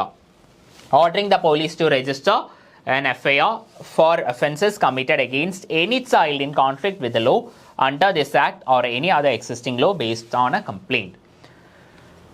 ഓക്കെ, ഇനി നമ്മൾ നേരത്തെ പറഞ്ഞ പോലെ തന്നെ ജയിലുകളും കൂടെ സ്ഥിരമായിട്ട് മോണിറ്റർ ചെയ്യണം. ഇപ്പോൾ ജയിലുകൾ എന്ന് പറയുമ്പോഴത്തേക്ക് ഇതെന്തുകൊണ്ടാണ് ജയിലിൻ്റെ കാര്യം പറയുന്നതെന്ന് വെച്ചാൽ ഇവിടെ അത് നോർമലി അങ്ങനെ പോസിബിൾ ആവാത്തൊരു കാര്യമാണ് അത് വരുന്നത്.